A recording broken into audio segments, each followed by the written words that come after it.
berkumpul. Makanya tadi saudara Krishna, ya, Christian, waktu pertama kali berbicara mengenai Roh Kudus, pola Roh Kudus yang ada di Kristen itu keliru.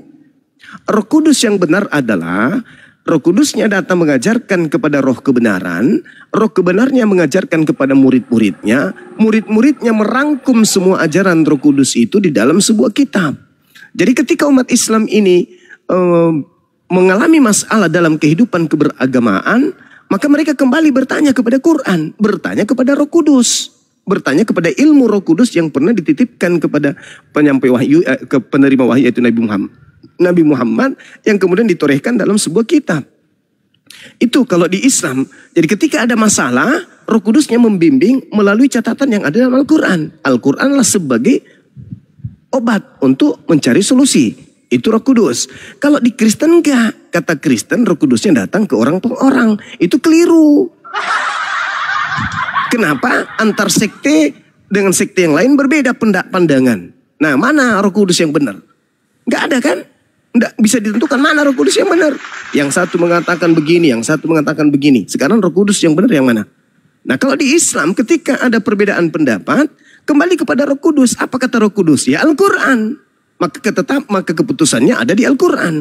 Ambillah keputusan berdasarkan isi Quran. Nah, kalau Kristen ambil keputusan berdasarkan apa? Roh Kudus. Roh Kudusnya pendeta Esra Soru mengatakan begini. Roh Kudusnya pendeta yang satu mengatakan begini. Nah, mana Roh Kudus yang betul? Jadi Roh Kudus itu konsepnya cuma di Islam, bukan di Kristen. Kalau di Kristen memang tidak mengenal kata Roh Kudus. Nanti mengenal kata Roh Kudus setelah masuk di Indonesia kitabnya. Kalau di luar, di Yunani itu disebut pneumahagios. Apa itu pneumahagios? Roh bersih atau jiwa yang bersih. Atau roh yang murni. Atau makhluk hantu yang murni. Nah, sedangkan kalau di Al-Quran, Ruach HaKodes sama. Seperti Roh Kudus dalam Al-Quran. Ruhul Kudus dengan Ruach HaKodes sama. Kristen nggak punya pola itu sebenarnya. Cuman karena Yesus ini memang diutus kepada Bani Israel, maka Yesus berbicara menggunakan bahasa Ibrani atau Aram. Dia mengatakan Ruach HaKodes. Ruach HaKodes itu merujuk kepada roh yang suci. Roh suci ini merujuk kepada malaikat. Itulah yang kami sebut Jibril, malaikat Jibril. Makanya dalam Al-Quran tuntunannya jelas. Kul nazzalahu ruhul kudus min rabbika bil haqqa. Roh Kudus itu menurunkan Al-Quran dari Tuhanmu dengan kebenaran. Siapa Roh Kudus ini? Maka diketahui dia Jibril. Kul man kana aduwwan li Jibril fa innahu nazzalahu ala qalbika bi iznillah. Nah, dikatakan barang siapa menjadi musuh Jibril, ketahuilah bahwa dialah Jibril yang menurunkan Al-Quran ke dalam hatimu dengan izin Allah. Berarti Jibril adalah Roh Kudus. Berarti Roh Kudus adalah Jibril. Itulah yang datang kepada ibunya Yesus. Pada bulan ke-6 Gabriel datang. Nah, itulah Roh Kudus itu. Jadi Roh Kudus itu adalah Gabriel. Gabriel adalah Roh Kudus. Nah, Kristen membedakan antara Gabriel dan Roh Kudus. Kesalahan fatal yang telah dilakukan oleh kalian. Sedangkan Yesus mengatakan dalam Yohanes 3 nomor 34. Siapapun di antara manusia yang diserahi tugas untuk menyampaikan firman. Maka roh Tuhan ada padanya. Tak terhingga. Nah, itu begitu juga di dalam kitabnya orang Yahudi. Dalam kitab Bilangan 11 nomor 25. Nabi Musa didatangkan kemudian kepadanya roh kebenaran. Lalu roh kebenaran yang ada yang hinggap pada Nabi Musa diambil sebagian disimpan kepada orang biasa. Setelah roh yang ada dari Musa itu disimpan kepada orang biasa, nampaklah orang biasa tadi berubah menjadi nabi.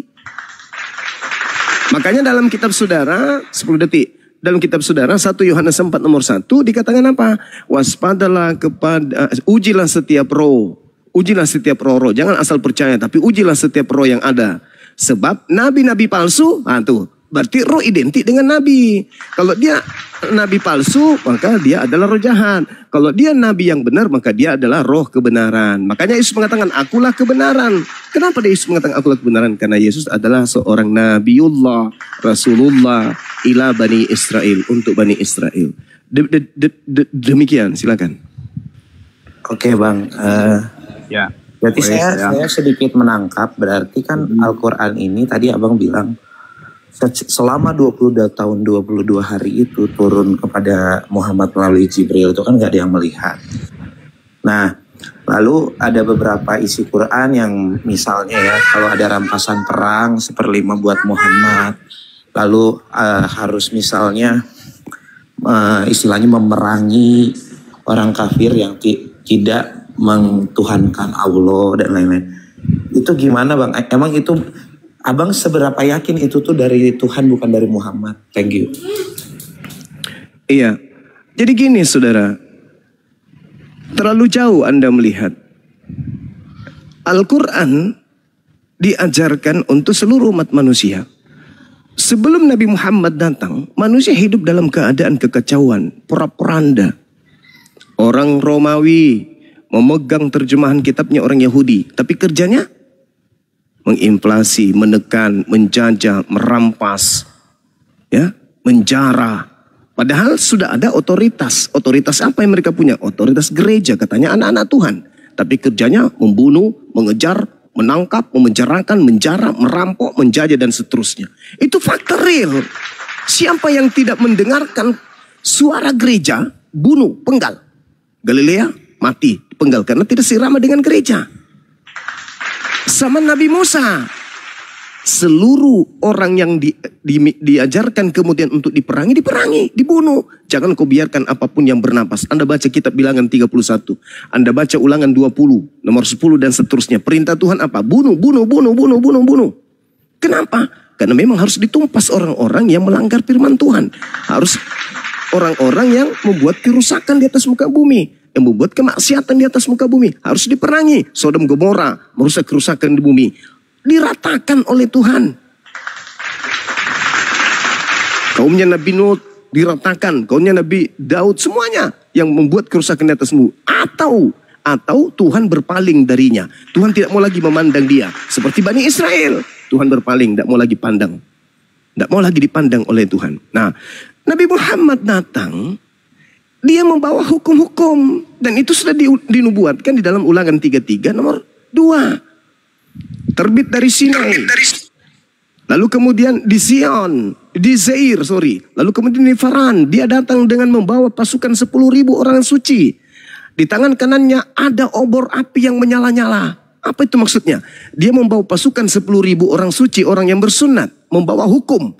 Di mana hukum yang ada di tangan kanannya adalah hukum yang akan membakar semua hukum-hukum jahiliyah yang ada di depannya. Siapa yang mempraktekkan itu? Siapa yang menggenapi itu? Nabi Musa enggak, Nabi Daud enggak, Salomo enggak, Yeremia enggak. Siapa? Yesus apalagi? Enggak. Paulus lebih-lebih. Lalu siapa? Baginda Rasulullah Muhammad SAW meratakan kota Mekah dengan membawa 10.000 pasukan. Dikenal dengan sejarah Fathul Makkah. Bagaimana Nabi Muhammad bawa pasukan 10.000 dari Madinah untuk menundukkan kemudian kota Mekah. Dia yang menggenapi. Makanya apologet Islam Indonesia itu disebut nama API. Karena apologet Islam Indonesia berdiri dengan niat dan visi untuk menghancurkan segala konsep-konsep hukum-hukum pagan di atas bumi pertiwi Indonesia.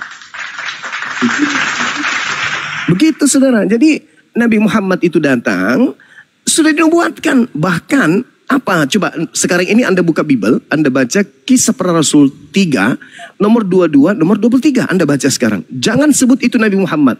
Tapi tolong Anda renungkan itu siapa? Apa yang dikatakan di situ? Bukankah di dalam kitab Tauratmu dikatakan, Taurat Musa dikatakan, Tuhan akan mengutus seorang Nabi yang sama seperti Musa. Dan dikatakan, dan akan terjadi barang siapa yang tidak mendengarkan Nabi tersebut akan dilenyapkan dari bangsa kita. Itu Nabi mana itu? Gak usah masuk ke perjanjian lama. Terlalu berat buat saudara. Perjanjian baru aja. Tolong tunjukkan siapa yang dimaksud dalam perjanjian baru ini. Di perjanjian baru aja. Di Kisah Para Rasul. Di Kisah Para Rasul 3 nomor 23. Bukankah di dalam kitab Tauratmu dikatakan, Taurat Musa dikatakan Tuhan akan mengutus seorang Nabi. Dan akan terjadi, berarti harus, wajib, akan terjadi. Siapapun yang tidak mendengarkan Nabi yang sama seperti Musa itu akan dibasmi, akan dilenyapkan, akan dibunuh, akan dihilangkan dari bangsa kita. Pertanyaan saya, Nabi yang dimaksud Lukas ini siapa? Silakan Anda jawab. Oke, siap Bang, saya jawab ya. Jadi Abang pingin menghadirkan nubuatan Muhammad di dalam kitabnya, kitab Torahnya Yahudi dan kitab Bible-nya Kristen yang saat ini. Itu sebenarnya Bang, sebenarnya itu kontradiksi dengan pernyataan Islam yang kitab sebelumnya itu sudah diselewengkan. Jadi saya agak unik nih. Berarti Oke. Saya bentar dulu. Berarti Bang Zuma tuh percaya ya sama isi-isi di dalam Bible kami ya. Itu dulu satu, terus yang kedua ini terakhir. Saya jawab dulu yang ini. Oke. Yuk. Oke, saya jawab ya. Saya dari sejak dulu tidak pernah menyebut kitab saudara itu dengan sebutan Alkitab. Karena saya tahu itu bukan Alkitab. Tidak pernah saya sebut kitab Anda Injil, karena saya tahu kitab Anda bukan Injil. Saya tidak pernah menyebut kitab Anda dengan kitab Taurat, karena saya tahu kitab Anda bukan Taurat. Lalu kenapa saya menjadikan itu rujukan? Satu, karena Anda Kristen. Lalu kenapa harus kitab itu? Dua, karena kitab itu adalah catatan-catatan wartawan. Ketiga, catatan wartawan tentu ada kebenaran di dalamnya. Karena kalau seorang wartawan menuliskan berita hoax, murni hoax, maka dia akan ditinggalkan. Posisi penulis kitab saudara adalah wartawan yang melakukan penyelidikan yang terjadi terkait dengan objek materinya adalah nabiku. Siapa nabiku? Nabi Isaku, Nabi Musaku, Nabi Daudku, Nabi Ibrahimku yang menjadi olahan pabrik dari pewarta sehingga melahirkan surat kabar bernama Bible. Jadi berita yang muncul di dalam surat kabar yang dihasilkan dari pewarta yang melakukan penyelidikan sejarah terkait dengan nabiku yang kuimani ini, itu masih tertoreh kebenaran di dalamnya. Meskipun status kebenarannya bukan firman Tuhan, tapi kebenaran ilmiah. Maka Al-Quran mengatakan, Ya ahlal kitab, lima talbisunal haqqa bil batil wa taktumul haqqa wa antum ta'lamun. Wahai ahli kitab, mengapa engkau mencampur adukan antara kebenaran dan hak? Padahal engkau tahu itu adalah sebuah kebenaran. Engkau tahu adalah sebuah kebenaran, tapi engkau lakukan pencampur adukan. Apa bukti pencampur adukan? Engkau memberikan berita-berita kabar-kabar kepada pewarta-pewarta tersebut. Lalu diterangkan dalam Al-Quran, "Wailul lil ladzina yaktubuna al-kitaba bi aydihim tsumma yaquluna hadza min indillah." Pewarta atau wartawan-wartawan tersebut setelah kau berikan berita-berita tentang apa yang dihasilkan dari pengajaran para nabi, kau campur adukan dengan berita-berita kosong sehingga pewarta-pewarta itu menuliskan kitab itu dan mengatakan ini dari Allah padahal itu bukan dari Allah. Jadi kenapa saya gunakan kitab saudara? Ya karena Al-Quran tidak mungkin Anda imani. Kalau saya beritakan Al-Quran mana Anda percaya? Qad aflahal mu'minun. Jelas itu orang-orang mukmin yang berkeberuntungan karena percaya kepada Quran. Nah sehingga ketika Anda bertanya, saya menjawab pakai Al-Quran, apakah Anda beriman? Tidak. Apakah Anda beriman kepada Bible? Beriman. Kalau saya menjawab pakai Bible dan Anda tidak percaya, maka tanyakan kepada saudara, kenapa saya tidak percaya kepada Bible? Hanya oleh karena yang menerangkan adalah Bang Suma. Tapi kalau pendeta yang mengajarkan apapun yang dikatakan, saya percaya mati-matian. Padahal itu hanya doktrin dan dogma. Itu saudara. Jadi saya menyampaikan kebenaran yang muncul. Al-Quran mengatakan, lima talbisunal haqqa bil batil. Mengapa engkau mencampur adukan yang hak dan batil? Boleh saya tanggapi Bang Zuma? Iya, silakan. Oke, Bang Zuma tadi bilang kalau surat dari kabar gitu dari para istilahnya bahasa sekarangnya jurnalis di sana. Gak mungkin 100% palsu tapi ada yang benar. Nah ini abang memilah mana yang benar mana yang palsunya kayaknya keinginan abang doang. Ini saya lanjutin dulu ya. Jadi abang buku Nabi Musa, Nabi Ibrahim dan lain-lain sebelum Islam datang tuh bang, udah ada yang mengakui mereka adalah nabinya, yaitu Yahudi. Yahudi itu mengakui Musa itu nabinya mereka, ya aku kasih tahu. Lalu kami datang. Nah jadi abang maksud aku gini loh, abang kan merasa itu adalah nabinya umat Islam, itu menurut aku sepihak aja sih. Nah terus abang tidak menjawab juga mengenai kenapa abang membawa nubuat tentang Muhammad tapi di kitabnya kita. Itu lucu banget sih. Buat kami kayak ternyata abang tuh ternyata timbang pilih gitu. Di saat sesuatu misalnya mengatakan kalau Yesus itu utusan, berarti abang percaya gitu. Nah berarti abang percaya. Saya jawab. Ntar dulu, berarti di situ abang sedang percaya Bible. Terus ketika misalnya Yesus dikatakan karena dia kita hidup, misalnya abang jadi nggak percaya sama Paulus. Nah jadi abang tuh bingung, menurut saya sebagai pendebat tuh bingung arahnya kemana loh bang. Jadi gimana bang? Oke, saya jawab. Saya katakan Anda itu adalah orang yang kehilangan arah. Dari awal pembukaan materi tadi saya katakan Kristen itu adalah penumpang gelap. Saya ulang lagi sekali lagi. Dengarkan wahai seluruh umat Islam dan orang Kristen yang ada di Indonesia. Orang-orang Kristen itu adalah penumpang gelap. mereka bukan bagian dari agama para nabi. Kristen ini penumpang gelap yang hanya menggunakan kitab-kitab yang menceritakan tentang sejarah yang terkait dengan Bani Israel. Tok. Itu saja. Kemudian ketika saudara berbicara mengenai Bang Zuma, kenapa Anda menggunakan kitab saya? Karena Al-Quran saya mengatakan apa? Ya ahlul kitab, wahai Bani Israel ahli kitab. Jadi Kristen ini bukan ahli kitab ya. Jangan Anda merasa kalau ahlul kitab ya, saya berani mengatakan itu. Al-Quran menyuruh, ya ahlal kitab qad ja'akum rasuluna yubayyinu lakum katsiran mimma kuntum tukhfuna minal kitab wa yafuna an katsir. Wahai ahli kitab Yahudi dan Nasrani, utusanku datang kepadamu telah datang, yaitu Nabiku Nabi Muhammad. Tujuannya datang kepada kalian adalah untuk menjelaskan sebagian isi kitab yang kalian sembunyikan. Kenapa saya menggunakan narasi kitabmu, saudara? Karena saya tidak berdialog dengan ahli kitab. Karena ahli kitab telah menyembunyikan kitab itu. Saya berhadapan dengan orang Kristen yang hanya menggunakan hasil olahan wartawan. Maka yang saya sajikan adalah hasil dari wartawan. Kalau saudara mampu menggagalkan bunyi Al-Quran surah Al-Ma'idah ayat 15 bahwa ahli kitab menyembunyikan kitab Taurat dan Injil, berarti Anda bisa menunjukkan kitab itu. Apakah Kristen, otoritas gereja seluruh dunia mampu menunjukkan kitabnya Nabi Musa? Sampai ular naga bisa pakai pampers, Kristen tidak akan sanggup untuk menunjukkannya. Nah, apakah orang Kristen mampu menunjukkan kitab Injil yang diajarkan oleh Yesus di dalam Markus 14 nomor 1, di dalam Yohanes 1 nomor 53, di dalam Kisah Para Rasul 7 nomor 35 dan seterusnya? Apakah Kristen mampu menunjukkan Injil Yesus yang diberitakan oleh Yesus oleh Filipus?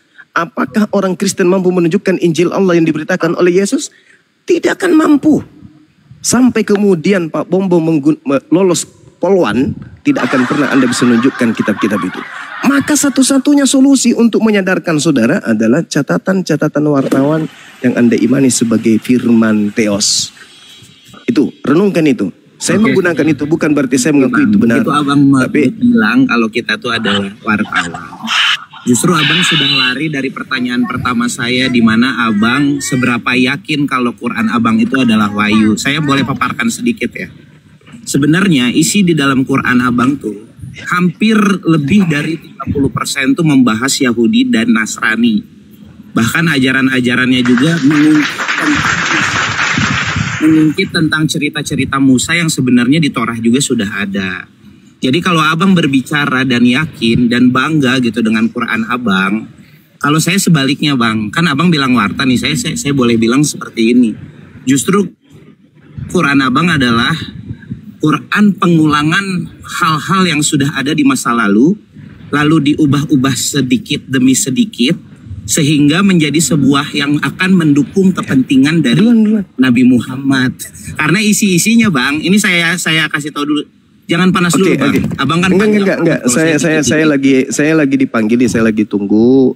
Kalau materi-materi kelas teri kayak begini, saya serahkan nanti. Ya, jangan personal, santai, jangan personal. Kelas teri kayak begini lebih cocok. Jangan langsung bilang kelas teri kalau udah gelagapan. Di-mute dulu, Dinda Fandi di-mute dulu. Jadi gini, saudara dengarkan saya ya terkait dengan Al-Quran saya. Sabar. Saya tidak perlu penyampaian Anda itu buat saya hanya ekor cicak.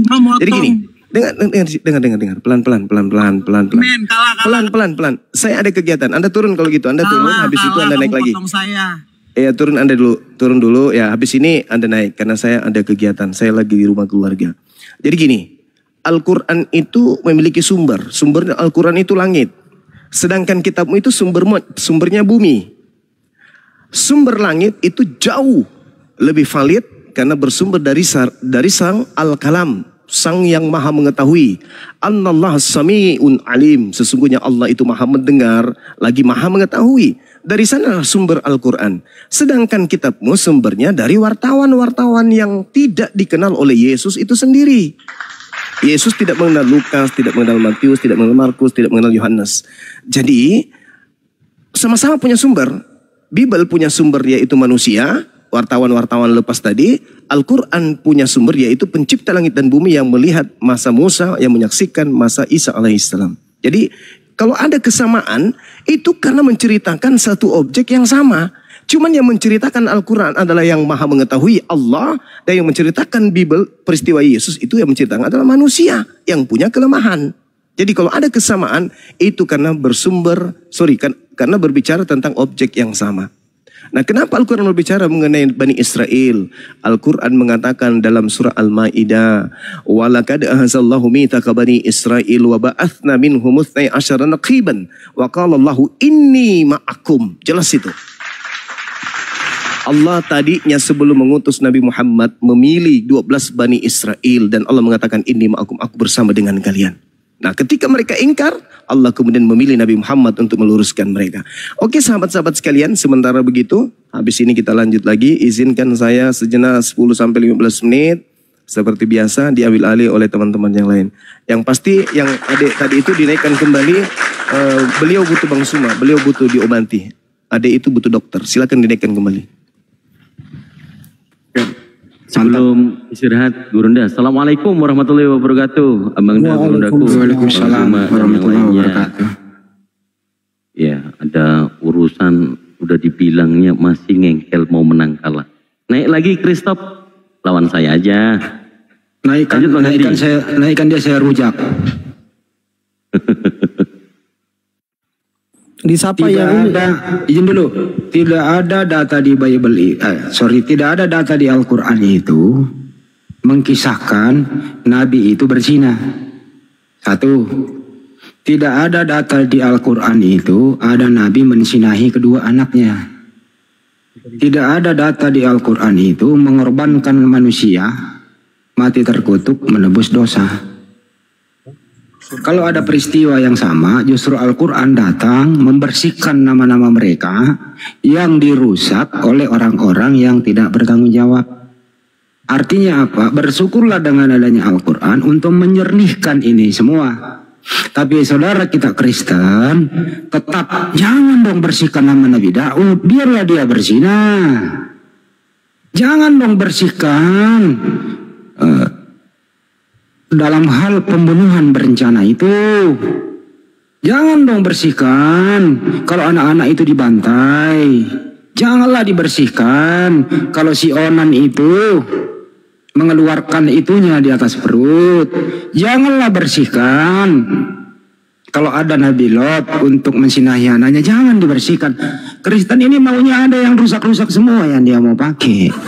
Jadi kalau hal begini masuk semua di kepalamu, apa yang ingin kau pergunakan dalam hidup yang serba modern ini? Apa yang kau ingin praktekkan? Hukum apa yang kau mau pakai? Kasihilah musuhmu. Kasihilah musuhmu. Doakanlah mereka yang menganiaya kamu. Apa yang kau pakai itu? Negara ini mau aman seperti itu? Apa yang Anda mau pakai kalau tidak diluruskan oleh Al-Quran? Nah, Anda berbasic daripada, betul kata Bajuma, karangan-karangan manusia, karangan Matius, karangan Lukas, karangan Yohanes, mimpi Yohanes, tulisan Paulus dari kawasan Roma dan sekitarnya, Efesus, Roma, Galatia, ya segala macam. Kalau landasan iman seperti ini Anda mau bawa buat diskusi, makanan ringan buat kami apologet Islam Indonesia, Anda tidak akan pernah mempunyai daya untuk itu. Kenapa? Yang kami pakai bersumber dari yang maha tahu, bersumber dari yang maha adil, bersumber dari yang maha kuasa. Ajaran Islam tidak bersumber dari karangan Nabi kami. Ajaran Islam tidak bersumber dari karangan para sahabat, tapi ajaran Islam bersumber dari Allah Subhanahu wa Ta'ala. Begitu kira-kira. Jadi, kalau ada Kristen mau diskusi dengan kami anggap kerupuk yang lembek yang kami bisa mainkan seumur hidup. Terima kasih.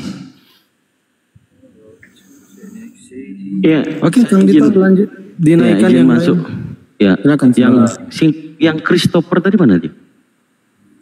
Naik lagi, Chris. Minta lagi naik. Oh, lari.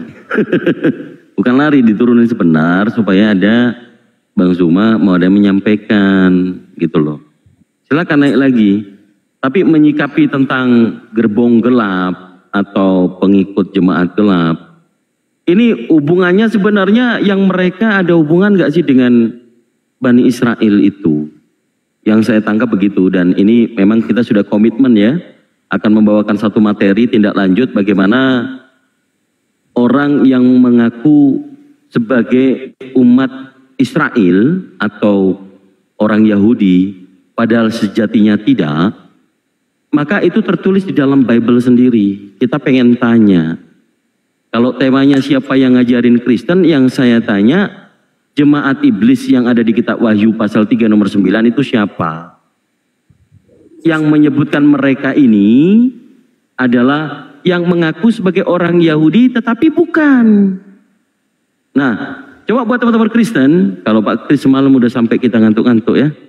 Yang lain mungkin, Bapak Pendeta silakan. Apakah Kristen disebut dengan gerbong gelap? Ini ada hubungannya dengan yang disebutkan di kitab Wahyu, di mana disebutkan di situ tentang jemaat iblis. Silakan. Disapa dulu Bang Arai itu, agamanya apa Pak Arai itu? Ya, sampai dulu, saya masih ada part kedua ini, biar kita telanjangi sekalian sama yang Christopher tadi. Boleh ya part kedua nih, dengerin part kedua nih, part kedua. Kalau Christopher ini dan kawan-kawan ingin jujur apa adanya, ya, agama yang Anda anut adalah agama pagan yang berbau Yunani. Untuk menyembunyikan ini semua, terutama yang masuk ke Indonesia, Anda hilangkan bungkusnya. Biblos diganti menjadi Alkitab, kata Theos diganti menjadi Allah, Apostolos diganti menjadi Rasul, dan seterusnya dan seterusnya. Kalau ini tidak Anda pinjam istilah Al-Quran dan tidak nyolong kitab Yahudi, Anda bungkus semua, tapi di dalamnya adalah pagan, saya rasa Kristen banyak berpikir untuk meninggalkan ini. Kalau back to original text, makanya Kristen yang ada di luar negeri sekarang udah mulai goyang. Kawasan Eropa, gereja-gereja sudah mulai ditinggalkan. Kenapa? Karena mindset mereka, ilmu pengetahuan dan teknologi sudah terbuka, orang membaca Bible. Ternyata isinya toh selama ini kami hanya dibohongi oleh bapak-bapak pendeta. Sekali lagi LAI, kalau Anda ingin jujur mempertontonkan identitas Anda, harga diri Anda, jati diri Anda, hilangkan semua istilah Islam yang ada di dalam terjemahan Anda.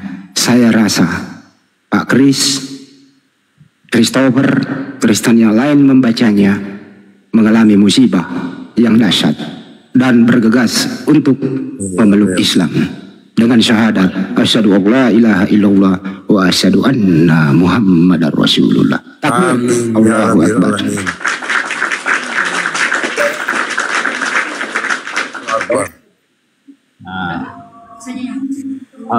Sudah ini debat-debat ya Kristen Islam ini.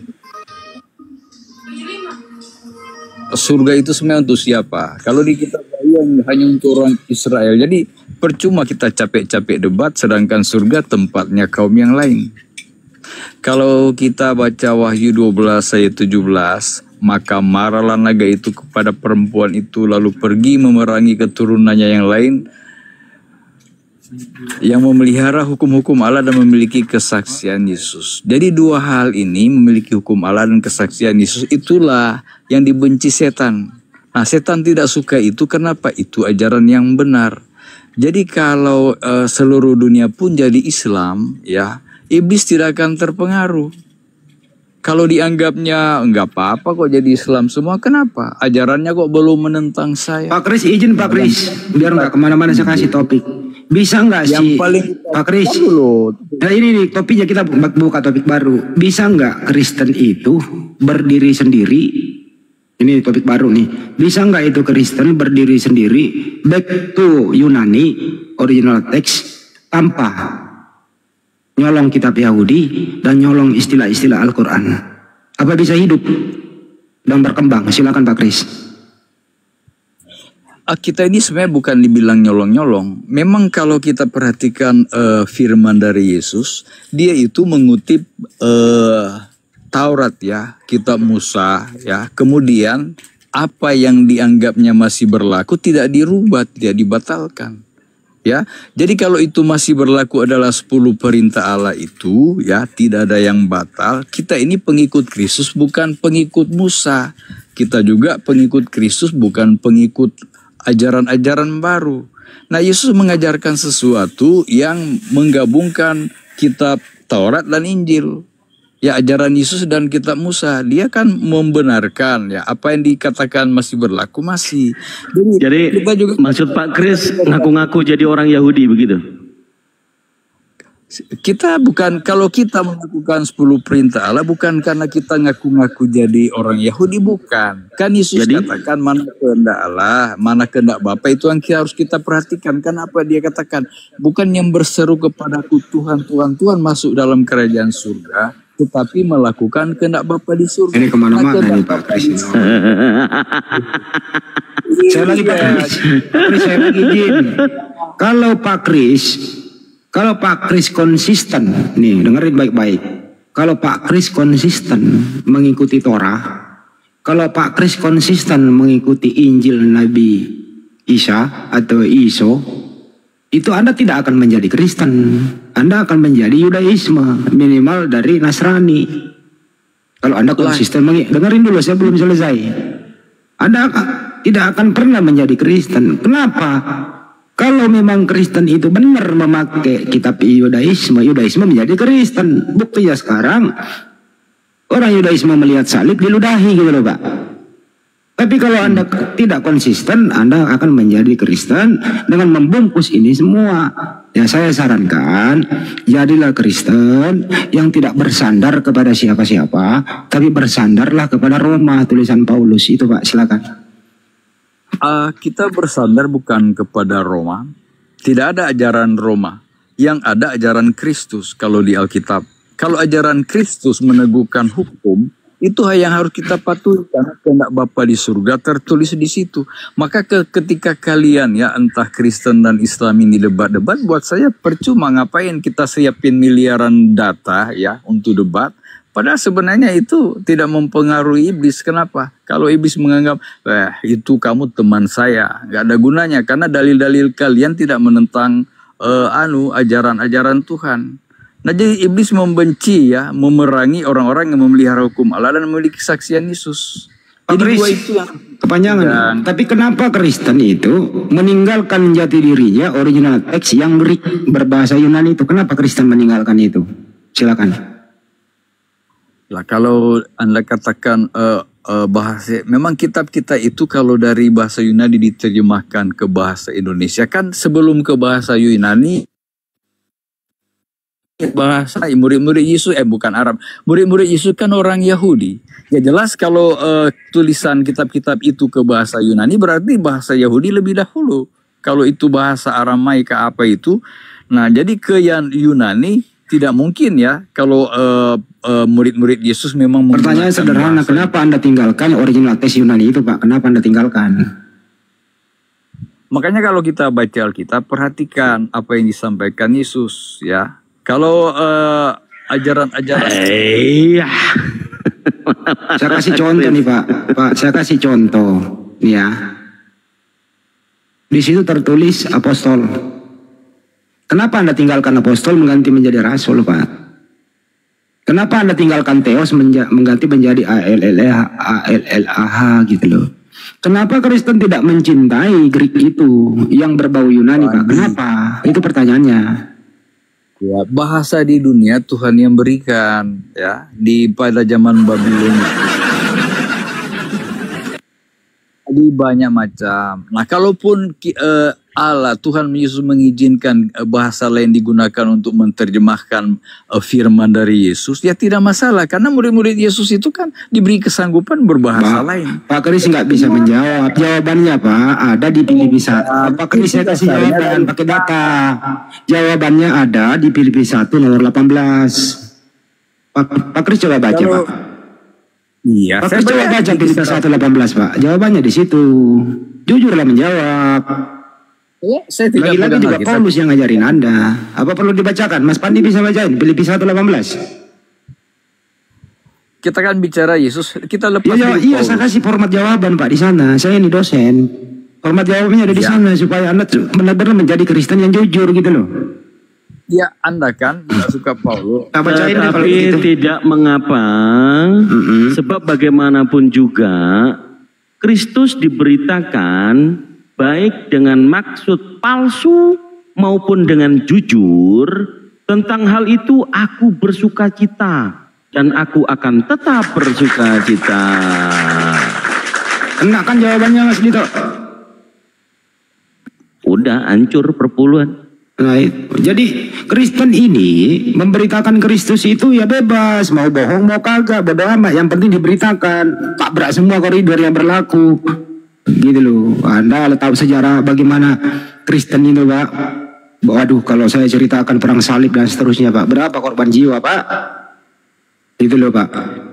Jadi, Ya, saya juga baca buku tentang peperangan Kristen antar Kristen juga ada di buku The Great Controversy itu. Jadi memang terjadi perangnya, perbedaan terjadi di banyak karena peperangan terjadi dari Katolik ke Protestan terus lanjut turun temurun terus ya. Tapi memang itu sejarah yang terjadi dinubuatkan di kitab Wahyu itu yang 7 sidang itu ya, ada Smyrna, Laodikia dan lain-lain itu.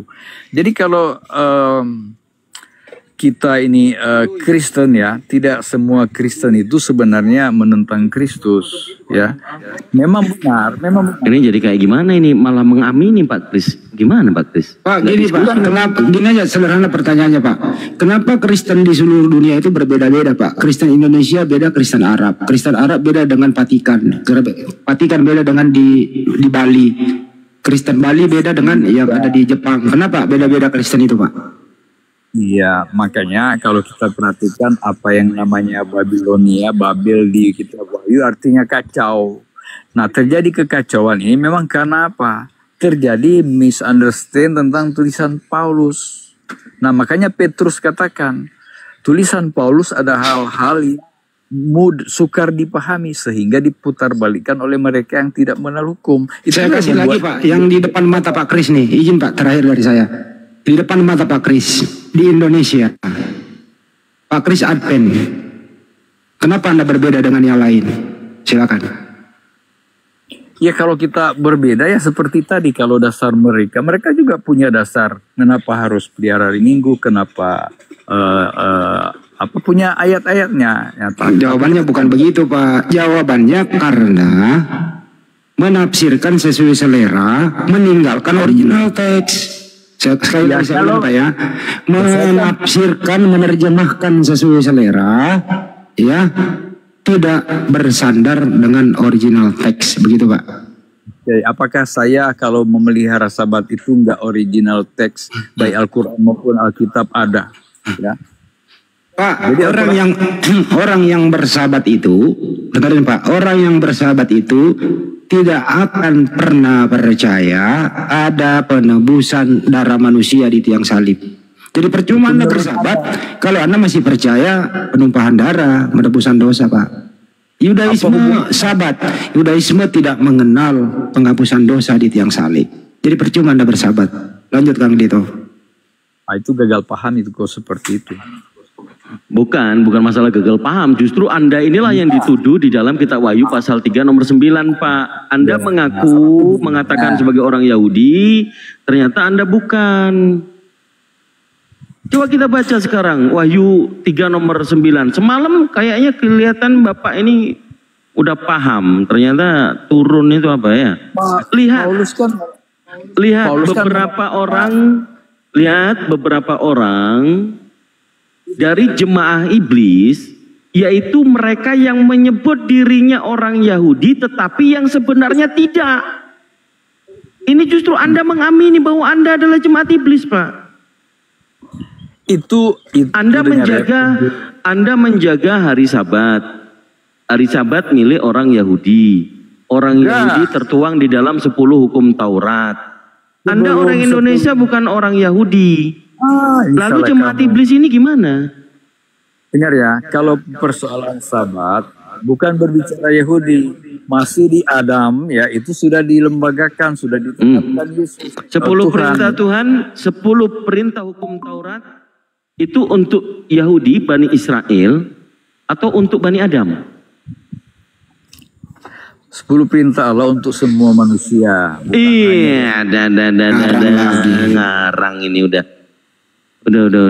Gimana Pak Kris ini? Kalau membodohi publik janganlah Pak di sini Pak. Buktinya kan Yesus katakan, jangan kamu menyangka aku meniadakan satu titik dari hukum itu. Berarti Yesus bukan mengajarkan kita meniadakan hukum itu. Yesus Karena Yesus berkata seperti itu, Yesus orang kalangan Bani Israel. Dia mengatakan Matius 15 nomor 24, aku hanya diutus kepada domba-domba tersesat dari Bani Israel. Jadi memang Yesus memelihara hukum Taurat. Taurat Musa yang diajarkan. Lalu Anda Bani apa Pak? Kalau korelasi dengan pertanyaan Bang Handi tadi, perempuan Kanaan ini dipanggil oleh Yesus sebagai guguk. Perempuan Kanaan itu mengamini. Kalau orang Yunani, Matius 7 nomor 26-27, Bani Yunani juga dikatakan guguk. Korelasinya, kalau ternyata Bible ini ditulis oleh guguk, jedar. Maka orang Indonesia yang sudah membaca, ini Yunani ini dikatakan guguk. Aku nggak pakai aja lah kalau kayak gitu. Apa gitu Pak? Iya, Yunani aja. Iya, dikonfirmasi Pak Andi. Sudah itu alasannya Pak Andi. Jadi Bani Guguk bukan hanya disebutkan di luar Bani Israel itu Kanaan, tapi Yunani atau bangsa Siro Venesia, Markus 7 nomor 26-27 juga disebut guguk Pak.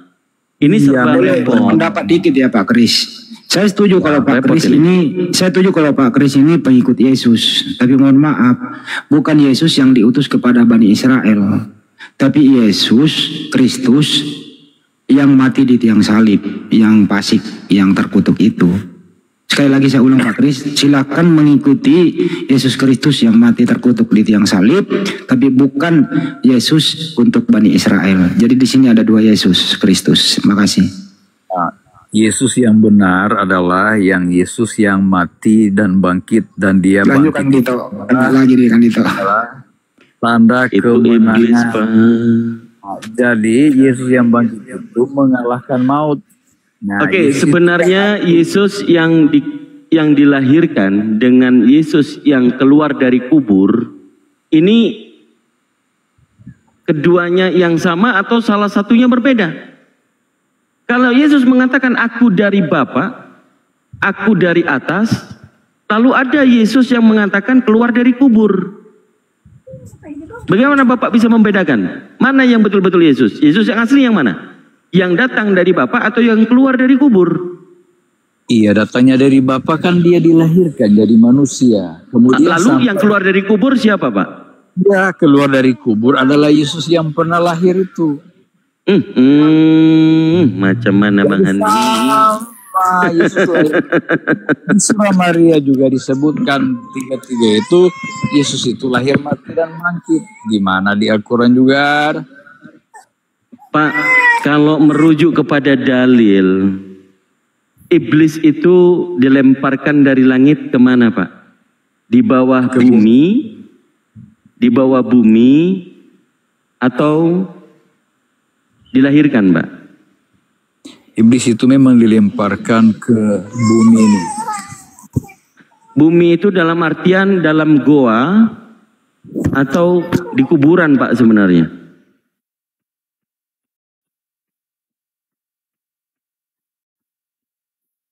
Aduh, sampai nangis cucunya.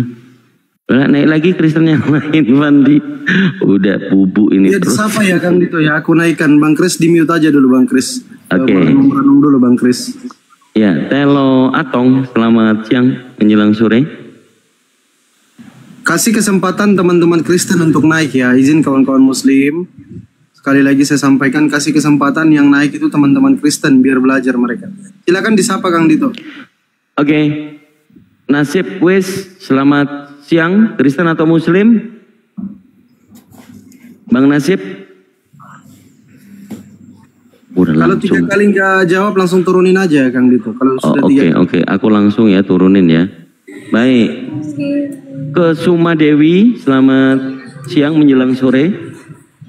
Bu Suma Dewi, dibuka mic-nya, sudah bisa berbicara itu. Selamat siang menjelang sore, Ibu Kesuma Dewi.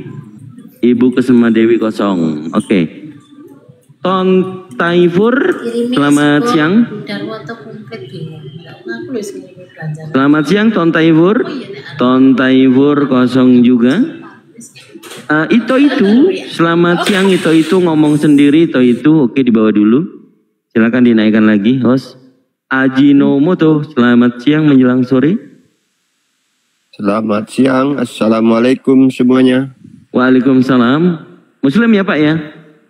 Muslim, alhamdulillah. Oke, baik. Dibawa dulu ya Pak ya. Kita kasih kesempatan yang Kristen ya. Silakan naikkan lagi teman-teman.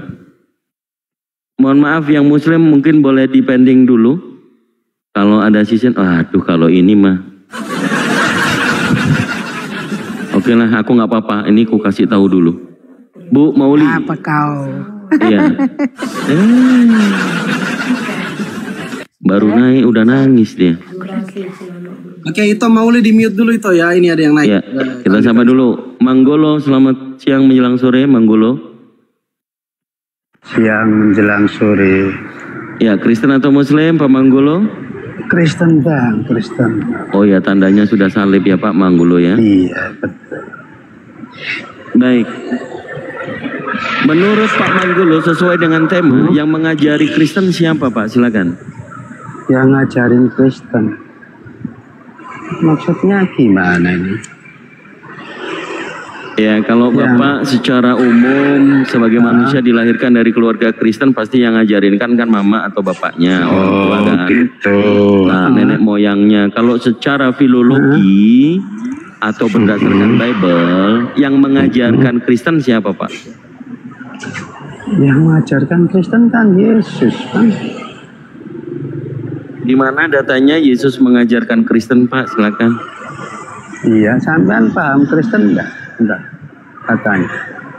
Saya sangat paham tentang kekristenan Pak. Iya, apa Kristen itu artinya? Kristen artinya pengikut Kristus. Ya, betul. Makanya, ya itu kan sudah jelas itu. Apakah Yesus mengajarkan Kristen Pak? Yang ada ilmunya. Yang ada ilmu-ilmunya saja dinaikin. Lanjut. Oke, ya langsung aja lah dibersinin kan atau berkualitas diskusinya Kang Dito biar berkualitas. Ini Bang emang sebelahmu itu berkualitas dia. Maksudnya sebelahku nenekmu itu. Mana ada dia? Disapa dulu, disapa. Iya, sementara selamat sore. Mana hilang? Oke, gini aja. Mak, buka mic-nya, Mak. Mamaku sayang. Wacarana, meredihita. Dang ha dong hepeng ya. Baca sih gua now. Holo julu. Oke, disapa lagi yang lain. Oke, Miko, selamat siang, Miko. Siang. Ya, Kristen atau Muslim, Om?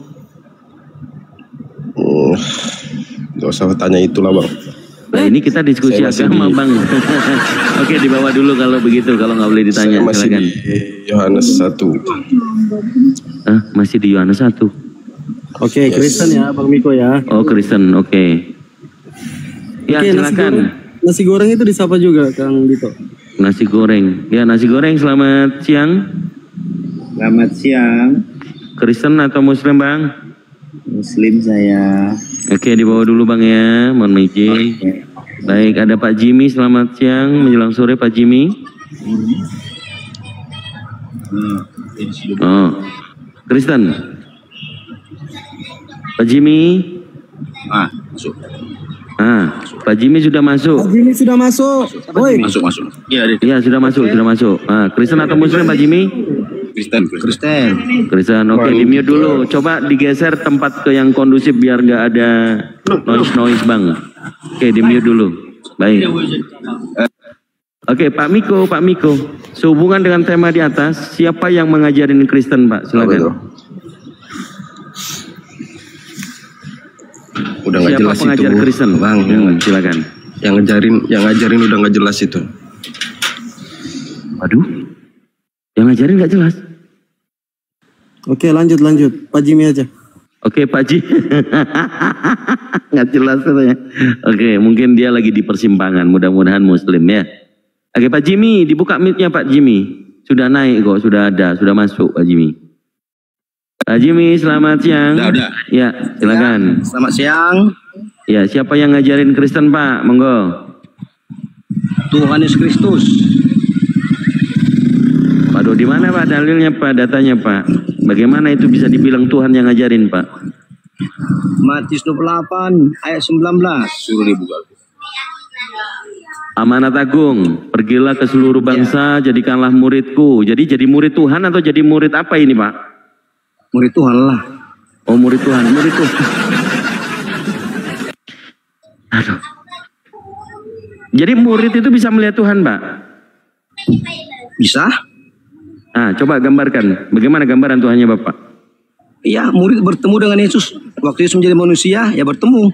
Anda kan dikabarkan tuh. Betul? Anda dikabarkan kemudian menjadi Kristen. Ya.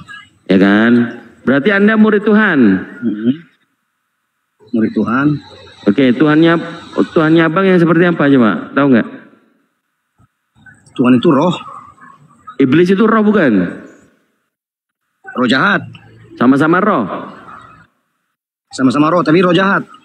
Apa bedanya? Beda. Iblis roh jahat. Kalau beda, yang bukan roh yang mana? Ya, kita kan bisa membuktikan. Kalau kita membuktikan bahwa itu roh, kita merasakan damai sejahtera. Kita berdoa, baca firman, menyembah. Oke, jadi maksud Anda Yesus itu roh. Kita bertemu dengan roh Tuhan. Oke, kalau menurut kita Anda, emosi marah-marah itu roh setan. Baik, Anda mengatakan Yesus itu roh. Menurut di dalam Bible 2 Yohanes pasal 1 nomor 7, barang siapa yang tidak mengaku bahwa Yesus Kristus adalah manusia, itulah antikristus. Jadi kamu antikristus. Bapak jangan membaca Yesus sebagai agenda manusia. Dia bicara manusia. Dia berbicara agenda manusia. Agenda manusia? Iya, dia sebagai manusia. Firman menjadi manusia. Firman bukan menjadi Tuhan. Dia turun ke bumi bukan menjadi Tuhan. Dia menjadi manusia. Dia berbicara dengan kemanusiaannya. Jadi Tuhan yang jadi manusia atau manusia yang jadi Tuhan, gimana sih? Ya silakan Bang Andi masuk. Tuhan menjadi manusia. Ya satu doang. Waktu Yesus di bumi, dia Tuhan atau manusia Bang? Manusia. Oh, berarti Yesus bukan Tuhan waktu di bumi? Bukan. Terus kapan dia menjadi Tuhan? Kalau dia Tuhan di bumi, itu kalau disalib pakunya peot. Enggak ada yang sanggup lewatnya dia. Terus kapan dia menjadi Tuhan lagi Pak? Ya. Kapan dia menjadi Tuhan? Setelah dia bangkit dari kuburan. Siapa yang menjadikan dia Tuhan? Iya, dia sendiri, dia punya roh. Lanjut Bang Dito, masuk ke barang. Aku makan. Ini Bang Andi lanjut. Ini Bang Andi cocok Bang Andi. Lanjut, jangan saya. Aku lagi habis dia. Bentar. Aku lagi makan bentar. 10 menit. Oh iya. Bang Andi ini cocok. Bapak dengar saya punya penjelasan. Jadi setelah mati bangkit baru jadi Tuhan. Dengar Pak saya bicara dulu. Ya. Yohanes 4 ayat 24. Bapak baca. Udah kau aja yang baca. Kenapa nyuruh-nyuruh? Elohim itu roh. Ya, tapi memang di lahir dicatat Allah, bukan Allah. Ya, cuma itu kata Tuhan saja. Elohim itu roh. Jadi Elohim itu 3 dimensi. Arti Elohim adalah Bapa, Firman, Roh Kudus. Seperti Bapa juga 3 dimensi. Bapa itu tubuh, jiwa, roh. Di dalam tubuh Bapa terdapat jiwa. Dalam tubuh Bapa ada roh. Jadi Elohim itu adalah roh. Iblis bukan roh. Iblis roh jahat. Bapak sama-sama roh. Sama-sama roh. Apa bedanya kalau sama-sama roh? Ya, tapi kan dia roh jahat. Bagaimana bisa ngelihat jahatnya? Iya, kalau kita contohnya jarang berdoa, nggak pernah baca firman. Bukan. Kan gini Bang, Anda mengatakan Elohim itu adalah roh. Tuhan Anda itu roh. Iya. Roh yang mana? Ada roh jahat, kemudian ada roh baik gitu. Ya hakikatnya sama, iblis sama Tuhannya hakikatnya sama itu loh. Kebenaran, Roh Kudus. Dia kebenaran. Dulu makanya mandi. Bapak harus paham dulu. Bapak harus paham dulu arti L. Enggak, jangan kemana-mana, jangan ke LL-an dulu. Ya, ada L itu El Rumi itu adiknya Allah itu. Sabar dulu Bang. Iya. Ini kan Anda mengatakan di dalam Yohanes 4 nomor 24, Elohim atau Bapa itu roh. Iya. Iblis itu juga roh, betul? Betul. Sama kayak kakaknya roh. Tuhan dengan iblis sama. Perbedaannya iblis itu dijatuhkan dari surga, itu putra paji bintang timur. Nah, dia itu dulu malaikat. Kok jadi ke bintang timur segala? Beda kalau iblis itu roh jahat. Oke, gini kembali lagi. Jadi Tuhan Anda itu setelah mati kemudian bangkit jadi Tuhan. Iya. Tuhan Roma itu 8. Baca Pak, kita pakai data. Roma 8 11 baca dulu. Roma 8 11. Kita ikutin aja ya kawan-kawan ya. Ya. Roma 8 nomor 11. Dia masih belum sadar ini. Dan jika roh dia yang telah membangkitkan Yesus di antara orang mati diam di dalam kamu, dan jika roh dia huruf besar. Ya. Ya. Betul. Berarti itu Elohim. Ya. Dan jika roh Elohim membangkitkan dia kan sebagai manusia. Mati. Kalau dia mati. Tuhan gak bisa dia mati. Kalau dia Tuhan dia gak bisa mati. Iya, dia terus lalu manusia. Ya, lalu? Dia masih sebagai manusia dibangkitkan oleh rohnya. Oke, terus. Ya. Itu membuktikan dia roh. Oke, jadi di dalam Elohim ada firman, ada roh. Oke, jadi Elohim itu Bapa. Oke, Bang Jimmy, saudara. Baik. Ya. Menurut Bang Jimmy, Tuhan itu baru muncul setelah dia mati bangkit gitu ya? Bukan seperti itu Pak. Jadi? Ya. Yohanes 1 pada mulanya adalah firman. Firman itu tersendiri. Katanya manusia yang itu ya, bukan Tuhan. Dia sebelum menjadi manusia Pak. Kita harus tahu pemetaan zaman Pak. Kita harus tahu kronologisnya. Kita jangan baca firman sepatah-sepatah, dipatah-patah. Anda yang bawa tadi Roma 8 nomor 11. Iya. Saya baca lagi di Roma 14 nomor 9. Sebab Kristus telah mati dan hidup kembali supaya menjadi Tuhan. Ngerti nggak dengan kalimat supaya menjadi Tuhan? Iya. Jadi Tuhan itu baru ada setelah disalib, betul? Bukan begitu ceritanya. Lalu ini salah berarti? Itu kan yang bacakan tadi kan. Setelah dia menjadi manusia, dia mati dan kebangkitannya, dia kembali ke habitatnya. Dia kembali menjadi Tuhan. Habitat. Masa Tuhan dibilang habitat kayak populasi manusia. Jadi bagaimana? Emang Tuhan itu berhabitat begitu? Loh, dia kan hakikatnya kan dia roh. Dia kembali ke Tuhan. Hakikat. Kamu tadi bilang habitat. Iya. Iya. Ya terus. Jangan bilang Tuhan itu populasi ada habitat. Ya terus tanya apa mau ditanya Pak? Iya, salah nggak abang bilang habitat tadi? Oke, salah ucap oke. Oke, salah ucap. Begitu dong jujur saudara. Ini menarik ini, hakikat maksudnya. Mungkin karena ada yang rubah tulisannya itu. Bukan. Kecepatan ngomong. Kecepatan ngomong. Makanya pelan-pelan. Okay. Jangan buru-buru gitu. Kita santai di sini sampai pagi besok ya. Siap. Sabar. Jadi menurut Anda sebelumnya dia adalah Tuhan, kemudian menjadi manusia. Manusia itu disalib mati bangkit, baru kembali menjadi Tuhan lagi. Iya. Oh gitu, baik. Bentar dulu Bang Jimmy, Kang Dito sabar dulu, ini kita kalau bisa sapa-sapa dulu yang naik ya. Bang Fandi. Ya, Bang Sanjaya Kristen atau Islam, Bang? Saya baru mau masuk Kristen ini. Kalian agama Islam apa sudah ini mengajarin orang Kristen? Nah, sudah baca kitabnya dari awal belum? Abang agamanya apa, Bang? Hah?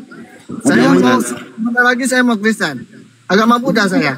Oh, Buddha mau jadi Kristen. Ya. Oh, sama aja, sama-sama. Siapa yang mengajarin Kristen? Oke, kita Ya kan? baik, kita sapa dulu yang lain. Diam dulu Bang Jaya, dijawab dulu. sabar. Ya, jawab ya. Sabar dulu. Gurunda sudah masuk. Tafadhol. Assalamualaikum Gurunda, insyaallah. Waalaikumsalam warahmatullahi wabarakatuh. Oke, silakan Bang Sanjaya. Katanya mau masuk Kristen, beliau dari Buddha. Sorry. Silakan Bang Sanjaya. Dibuka mic-nya Bang Sanjaya. Apa yang mau ditanyakan tadi? Ya, dari itu Bang Mandi agamanya apa? Boleh saya tanya? Islam Bang, silakan. Apakah Islam sudah mengajari umatnya? Jemaahnya sudah benar? Apa ini orangnya? Ya, kita langsung aja bertanya Bang, apa yang mau ditanyakan? baca kitab jangan separuh-paruh ya. Dari awal dong. Sudah baca lengkap belum Alkitab? Sudah baca habis belum? Bibel Bang, Bibel. Udah.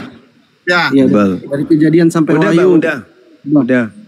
Kami- Sudah dimaknai kami- apa yang dikata di Bibel? Kenapa? Sudah dimaknai enggak? Udah, Bible sendiri yang memaknai dirinya kok. Jangan dipotong-potong, jangan bacanya dari satu-satu doang. Soalnya Iya, ayat saya baca. ayat satu dengan ayat yang lain itu saling berhubungan. Saya bacanya dari bawah ke atas Bang, nggak usah ragu kalau saya. Orang dari atas. Sedangkan di Al-Quran kalian, di agama kalian itu banyak komplainnya. Ada inilah komplain ini, komplain itu. Bisa baca kitab saya memang. Saya nggak bisa baca kitab, soalnya saya belum pelajari. Kirain bisa. Dan satu lagi, ayat di dalam Bible jangan dipelintir-pelintir. Enggak, justru Kristen yang memelintir kitabnya sendiri. Saya justru meluruskan semua data-data di Bible yang dibengkokkan oleh Kristen secara berjamaah lagi. Saya penginjil jalanan. Penginjil jalanan. Berarti kamu bukan menginjil umat Islam dong? Kenapa? Menginjil Kristen. Sedangkan umat Islam aja kalau menginjilnya belum habis. Banyak ada kayak ini. Yang perbedaan di agama Islam masih banyak. Abang, saya boleh nanya sesuatu, Bang? Ya, Bang, tanya apa? saya boleh.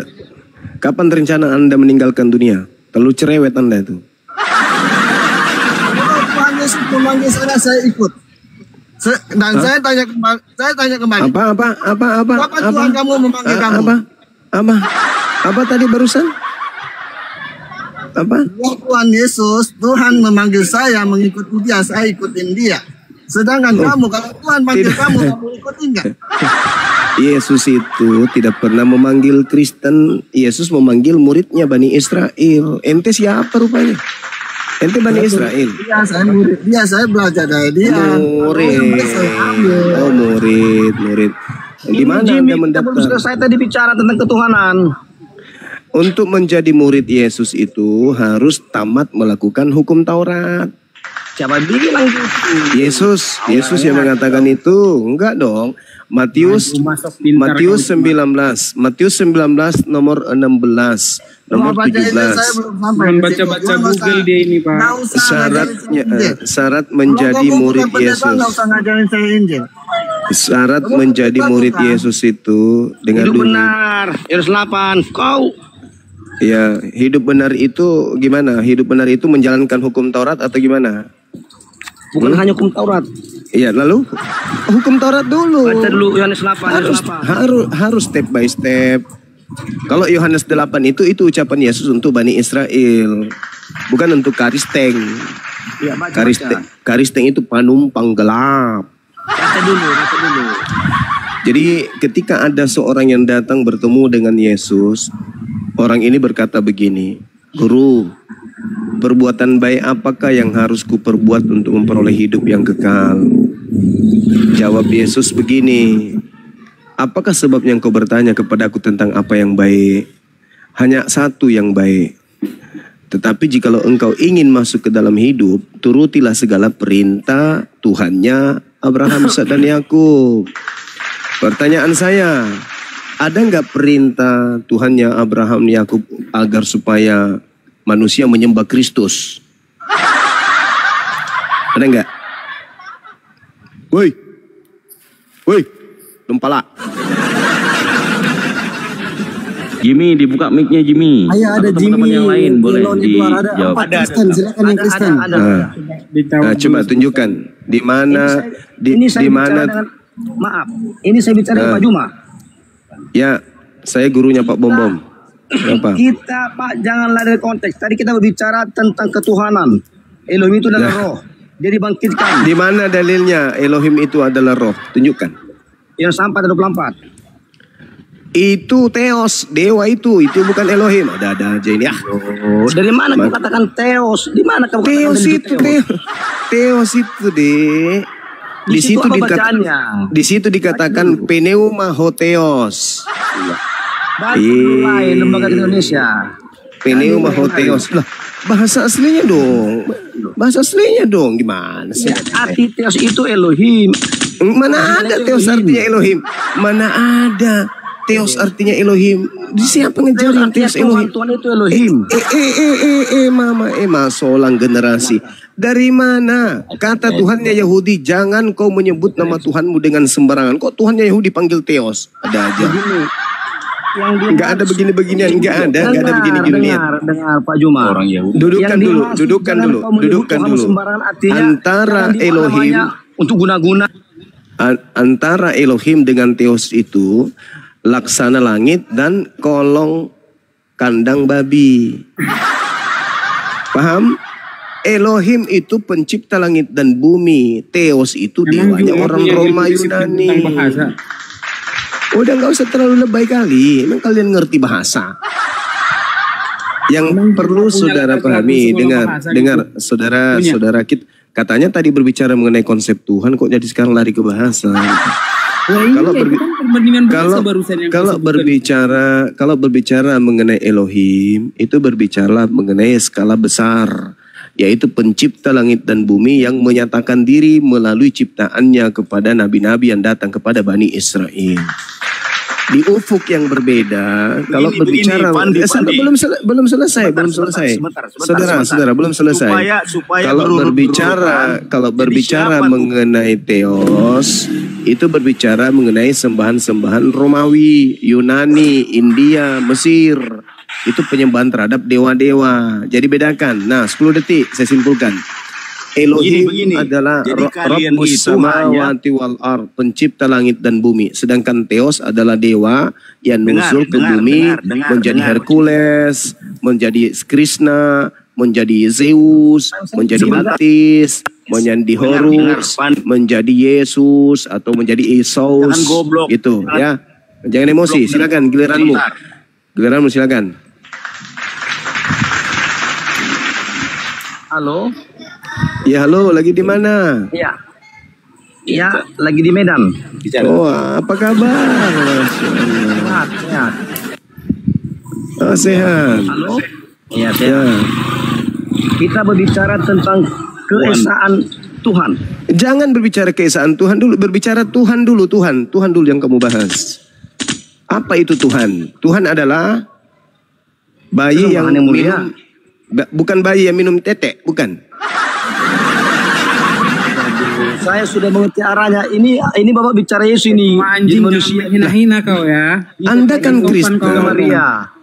Kristen. Berbicara mengenai konsep Tuhan, berarti berbicara kalau Kristen skala Tuhan dibicarakan, maka Kristen harus menerima dan menelan pil pahit kalau Tuhannya Kristen itu adalah anak bayi yang netek sama wanita dewasa, gitu loh. Berbicara mengenai konsep Tuhan kan? Konsep Tuhannya Kristen berbeda. Sabar saudara. Konsep Tuhannya Kristen dengan Tuhannya agama Yahudi, agama Islam itu berbeda. Kalau Tuhannya Kristen, satu, dia adalah sembahan atau Tuhan atau ilah yang pernah netek kepada wanita remaja. Dua, sembahannya Kristen adalah makhluk kuburan. Itu valid itu. Itu nggak bisa Anda ragukan itu. Itu nggak boleh. Itu gantian saya mau terangkan. Nggak bisa Anda pungkiri itu ya. Ya telan itu ya saudara ya. Emosi dia. Bicara Tuhan larinya ke Nabi.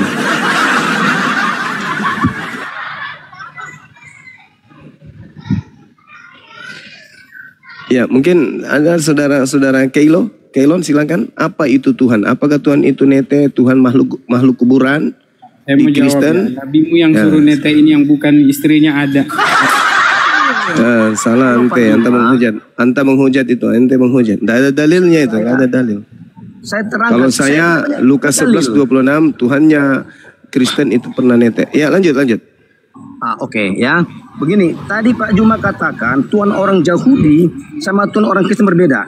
Tuhan orang pasti. Kristen menetek. Ya, jelas. Ya. Oke, dengar Pak Juma. Orang Makhluk kuburan Yahudi juga tidak mengakui Yesus sebagai Tuhan. Ya memang mengakui sebagai manusia aja. Jangan dipotong dulu. Jangan sepotong-sepotong kau dengarnya. Halo, dengar dulu Pak Juma. Makanya ketika Yesus ditangkap sama imam-imam, sama orang Yahudi, ya, diperhadapkan kepada Pilatus, ya. Hai imam-imam, yang dihadapkan ini Tuhan atau manusia? Diam dulu kau dengar. Ya, aku jelaskan. Dihadapkan kepada manusia. Jangan emosi. Kita berbicara mengenai Tuhan atau bicara manusia, saudara. Ini katanya kamu menawarkan tema tentang Tuhan, tapi yang kamu bahas manusia. Yang dihadapkan kepada Pilatus itu manusia. Mana yang mau dibahas, Tuhan atau manusia? Makanya berkuterangkan Pak Juma.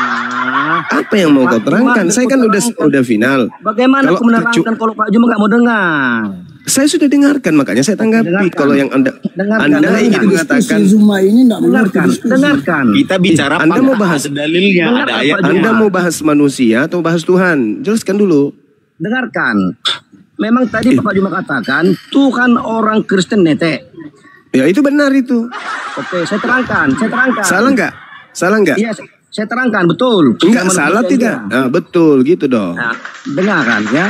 Nah, dengarkan itu saudara-saudara Kristen di bawah. Tuhanmu itu pernah netek. Jadi orang Yahudi, tadi Bapak katakan Tuhannya nggak netek. Karena orang Yahudi nggak mengenal Yesus.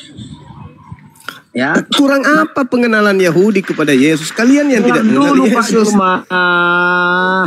Kalian menuduh sesuatu yang Yahudi. Beda. Kita bukan Judaisme. Kita bukan agama Yahudi. Kita agama Kristen. Ya, makanya aku bilang kamu itu penyembah makhluk kuburan. Kan gitu. Dengar dulu Pak Juma, saya terangkan. Itu kan paham Pak Juma. Makanya orang Yahudi katakan salibkan dia. Salibkan dia. Yang disalib ini Tuhan atau manusia? Manusia. Ah, manusia, gitu dong. Ya. Sementara yang kita bahas ini Tuhan. Tuhan menjadi manusia. Itu pagan. Saya pakai data Pak Juma. Kita bicara nggak pakai asumsi, kita bicara pakai data loh. Jadi kalau kita bicara pakai asumsi pribadi kan nggak betul. Kita pakai ayat, kita pakai firman. Orang Yahudi Mana datanya Elohim jadi manusia mana? Ya, yang satu. Oh itu Theos. Paham saya itu bukan Theos, itu Tuhan. Bapak Theos bang, itu Theos. Bukan Tuhannya Yahudi itu. Kalau yang satu bukan Tuhannya Yahudi, itu Theos. Kejadian satu Theos. Jangan paksakan ke Suma itu Tuhan. Ikuti saja Suma bilang Theos karena dia kan preman pasar. Harus paham. Tadi Bapak katakan Tuhan Yahudi, Tuhan orang Kristen berbeda. Saya bertanya mana dalilnya Tuhannya Yahudi jadi manusia? Kok kalian emosi gimana? Tadi Kejadian Yohanes 1. Nah, kalau itu bukan Tuhannya Yahudi, itu dewanya Romawi itu. Gimana sih saudara? Itu kan asumsi Bapak, berarti bukan Bapak asumsi. Sejak kapan Tuhannya Yahudi dipanggil dengan panggilan Theos? Gak ada. Yohanes itu menggunakan bahasa Theos, bukan Elohim. Aku mau bicara sama Bapak. Ya. Oke. Sebenarnya Bapak nggak bisa membahas Alkitab. Bibel nggak bisa. Kok bawa Alkitab lagi kok bawa Bibel maksudnya Bibel. Ah, gitu kan. Bibel. Nggak ada hak Bapak untuk membahas Bibel. Kenapa bisa? Siapa yang mengatur itu? Siapa yang mengatur? Firman dengar. Siapa yang ngatur itu? Siapa yang punya otoritas untuk menjelaskan itu? Enggak ada hak saya. Yang bisa membahas Bibel adalah orang-orang yang sudah lahir dari surga. Ya.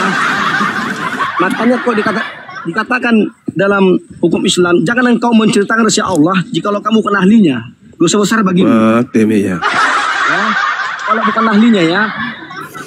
Jadi kalau dalam hukum Kristen dikatakan, jangan engkau menceritakan rahasia surga jikalau kamu belum lahir dari surga. Takkan dapat. Memang ada surga di Kristen. Saya mau tanya Bapak udah lahir dari surga? Apa?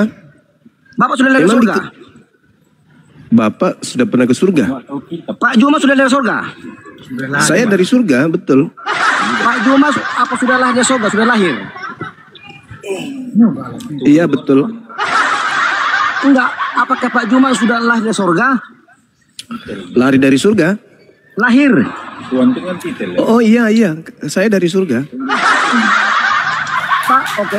Mana buktinya Bapak dari surga? Ya ini saya ada di bumi sekarang. Mana datanya Bapak dari surga? Datanya dari surga gimana ceritanya? Kan mana datanya dari ayat mana Bapak? Kakek saya itu dari surga. Kakek saya Adam itu di surga. Wa isqala rabbuka lil malaikati inni ja'ilun fil ardi khalifah qalu ataj'alu fiha may yufsidu fiha. Ya, itu pintar. Pak Juma dari surga. Kakek saya dari sana, berarti saya dari sana dong. Gimana? Aku tanya Pak Juma. Berobat dulu lah, Sima, berobat dulu. Manusia kan udah dalam dosa.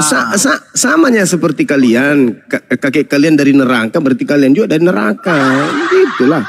Sama seperti saya. Kakek saya dari surga, berarti saya berasal dari surga. Kalau Bapak tanya aku terangkan, aku dari surga. Kalau orang Belanda punya cucu di Indonesia ditanya, kamu dari mana? Ya dari Belanda. Darahmu dari mana? Dari Belanda. Ya saya dari surga dong. Adam di surga. Kalau Bapak tanya saya, apakah Bapak dari surga? Aku terangkan, saya udah dari surga, Pak. Saya udah dari surga. Saya UNS, saya warga negara surga yang sedang menumpang di bumi. Saya sudah dari surga. Saya tunjuk ayatnya. Silakan. Sebelum aku tanya Bapak, Bapak sudah dari surga? Saya nenek kakekku dari surga. Aku tanya Pak Juma, jangan kakek nenek. Iya, karena kakekku dari sana, maka saya dari sana. Beda pribadi Bapak dengan Bapak. Dia yang dari sana. Loh, tapi katanya Yesus dengan Bapak sama. Si Juma ini yang merusak Islam. Si Juma yang jangan kau menceritakan dari surga jikalau Bapak belum dari surga. Maaf teman-teman, Juma ini sakit jiwa. Sebenarnya si Juma ini yang merusak Islam. Sebenarnya Islam itu baik, tapi gara-gara mulutnya Islam banyak yang nggak usah gitu Pak. Gara-gara aku Pak Juma, aku sayang sama gara-gara Bang Suma Kristen hancur. Sampai ada orang Muslim yang bilang, "Woi, bonek, Pak Juma ini harus kita rangkul." Islam yang mengatakan loh. Woi, satu-satu. Bonek.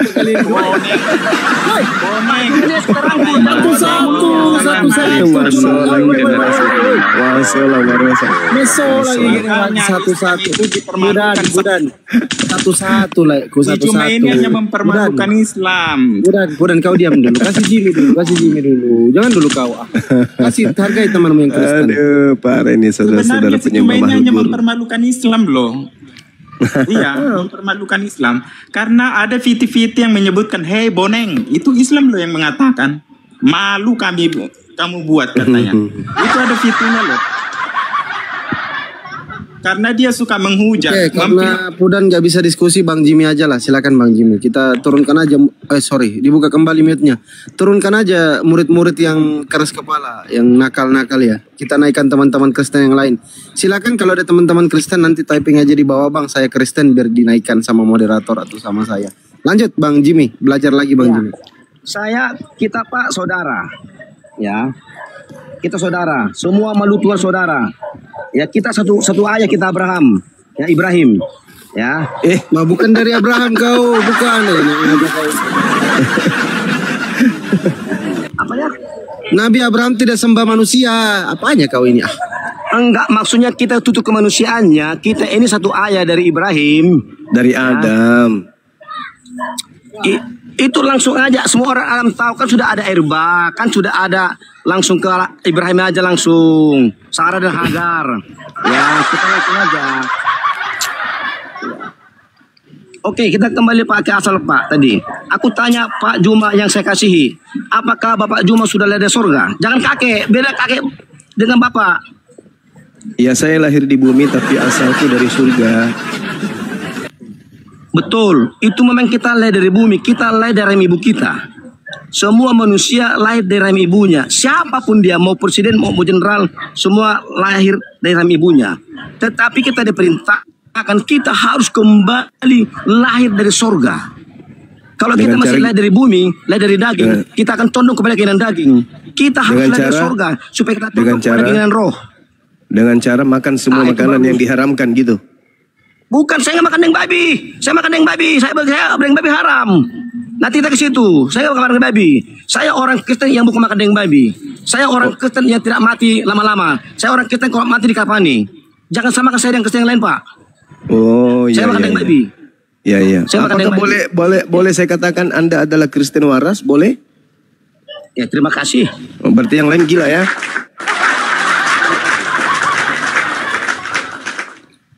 Jadi Pak Jumat, ya, dikatakan Yohanes 3. Tunggu bang. Okay. Ini saudara Edward ini masuk Kristen waras atau Kristen gila? Coba tes. Edward. Jangan model aja. Edward, ya, Anda masuk kategori Kristen gila kah? Halo?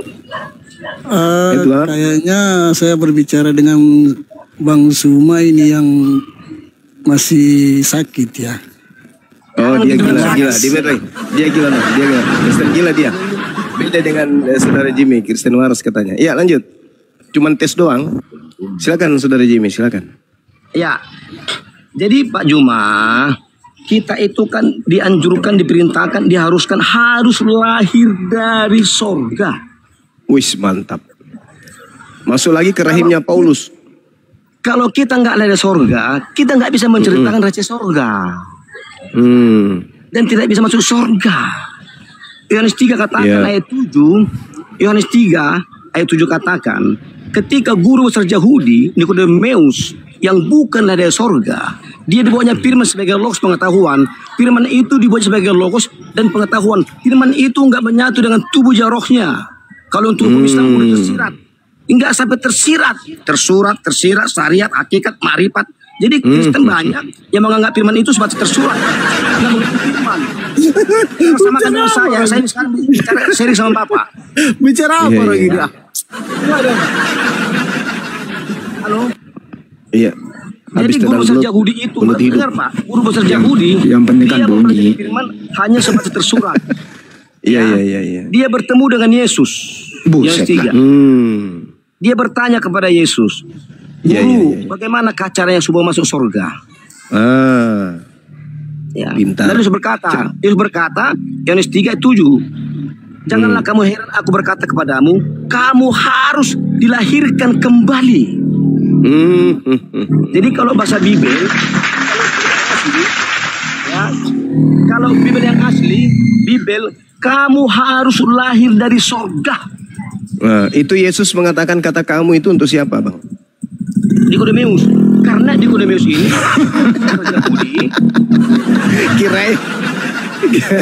kirain untuk Kristen tadi.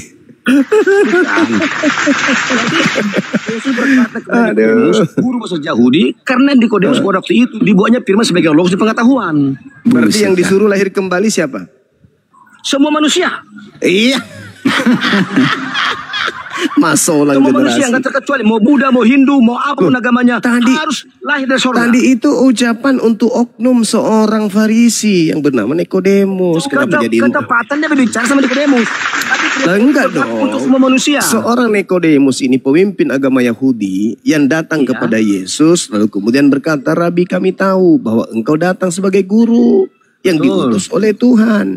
Sebab tidak ada seorang pun yang dapat mengadakan tanda-tanda yang engkau adakan itu. Jika Tuhan tidak menyertainya, maka tidak akan ada orang yang sanggup melakukan itu. Yesus jawab apa? Aku berkata kepada kamu.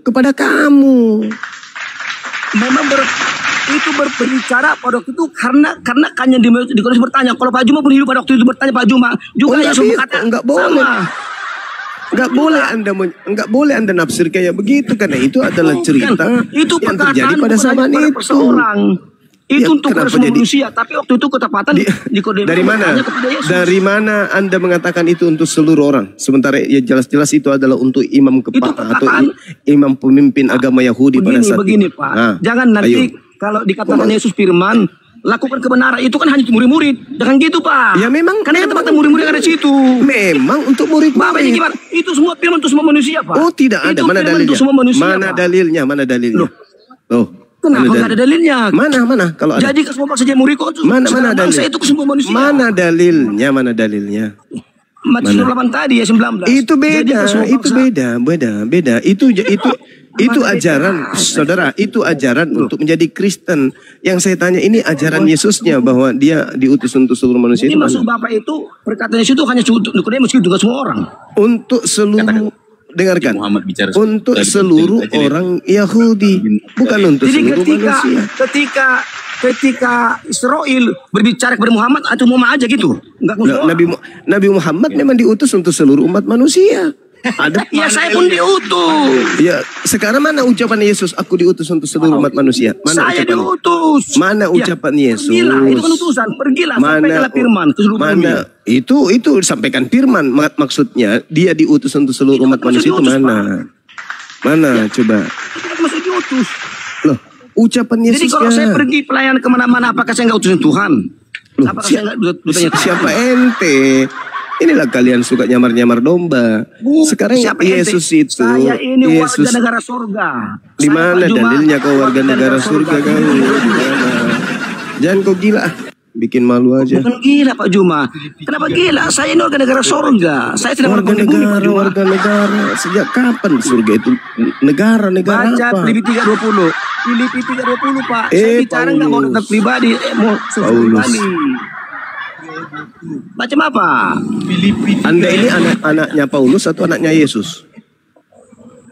Tadi kan mau bilang saya warga negara surga. Mana dalilnya? Filipi 3:20. Iya, nah, Filipi. Nah, makanya saya bertanya, Anda ini anaknya Paulus atau anaknya Yesus? Saya anaknya Yesus. Mana dalilnya? Di mana Semuanya dalilnya Yesus pernah beranak? Dengar. Yohanes Mana 1:12. dalilnya Yesus pernah beranak? Aku tanya Pak Juma, di mana dalilnya anak Medan? Di mana dalilnya Medan beranak? Oh, beda. Kok ada larinya ke Medan? Paulus sendiri mengatakan dalam mana Ibu Pertiwi? Mana Ibu beranak? Ibu Pertiwi. Sabar dulu. Beda kasus. Paulus mengatakan di dalam Galatia 4 nomor 19, "Hai anak-anakku." Nah, itu dia beranak. Karena kamu aku menderita melahirkan. Arti beranak itu, Pak. Melahirkan. Paulus mengaku dia bersalin. Saya ada Beda. Sekarang kalau Anda mengatakan Ibu Pertiwi, bukan anak kandung, apakah Pertiwi pernah mengaku melahirkan? Apakah Pertiwi pernah bersalin? Kalau anak Medan, apakah Medan pernah bersalin? Kan tidak pernah. Yohanes 1:12. Sedangkan Paulus mengaku dia pernah bersalin. Bapak baca Yohanes 1:12. Saudara, anak Medan tidak pernah bersalin. Ibu Pertiwi tidak pernah bersalin. Tapi Paulus mengaku pernah bersalin. Galatia 4 nomor 19. Hai anak-anakku, karena kamu aku menderita sakit bersalin lagi.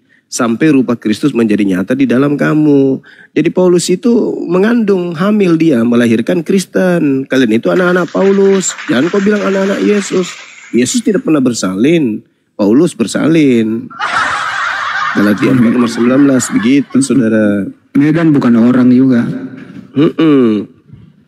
Paulus bersalin dia. Makanya di gereja banyak laki-laki yang dicoba untuk dihamili tapi tidak hamil-hamil oleh temannya. Dipakai siang malam si laki tapi nggak hamil-hamil. Tapi Paulus kasih kita tahu dia Paulus nggak hamil ki bersalin kita. Banyak anak-anaknya. Contohnya bom-bom lah ya bisa itu. Tapi dia nggak pernah menetas. Begitu terus dia bom nggak menetas. Karena di dalam perutnya pulau besi. Dengar Pak Juma. Tadi Bapak Apalagi, tanya saudara? saya, di mana Anda buktinya anak Yesus? Saya kasih ayahnya. Oke, silakan. Tadi Bapak Juma katakan, di mana Anda Pak Jimmy membuktikan anak Yesus? Ya, saya kasih datanya. Silakan. Yohanes 1 ayat 12.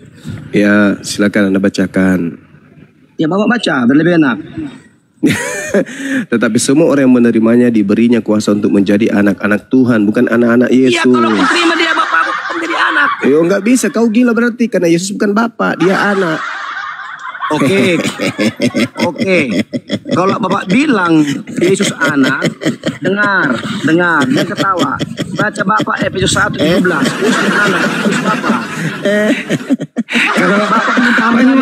Kalau berdasarkan data itu dia bukan anak Yesus ini, dia cucunya Yesus. Cuma Yesus anak, cucu dia 33 tahun dia bukan anak. Dengar Pak Juma, Yesus bukan anak, cuma Yesus pernah menjadi anak.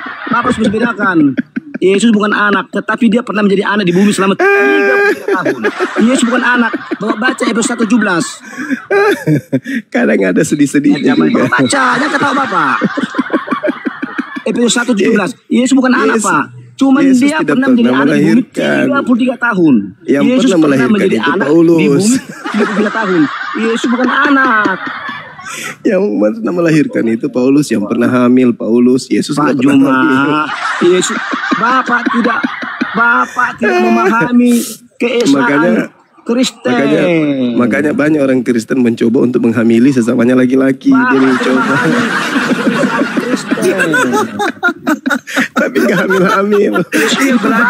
Belajar untuk dinikahi domba nanti di surga kan Bang Zuma kan? Belajar untuk dinikahi Yesus nanti kan?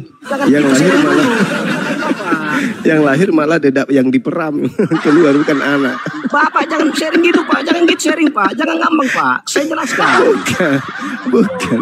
Anda kan mengaku anaknya Yesus. Yesus tidak pernah melahirkan. Yang pernah Tanya melahirkan Bapak itu aku bagaimana untuk Paulus. menjadi anak Yesus? Aku terangkan Pak, jangan langsung. Bapak tanya Bapak jawab. Justru Paulus yang pernah melahirkan, bukan Yesus.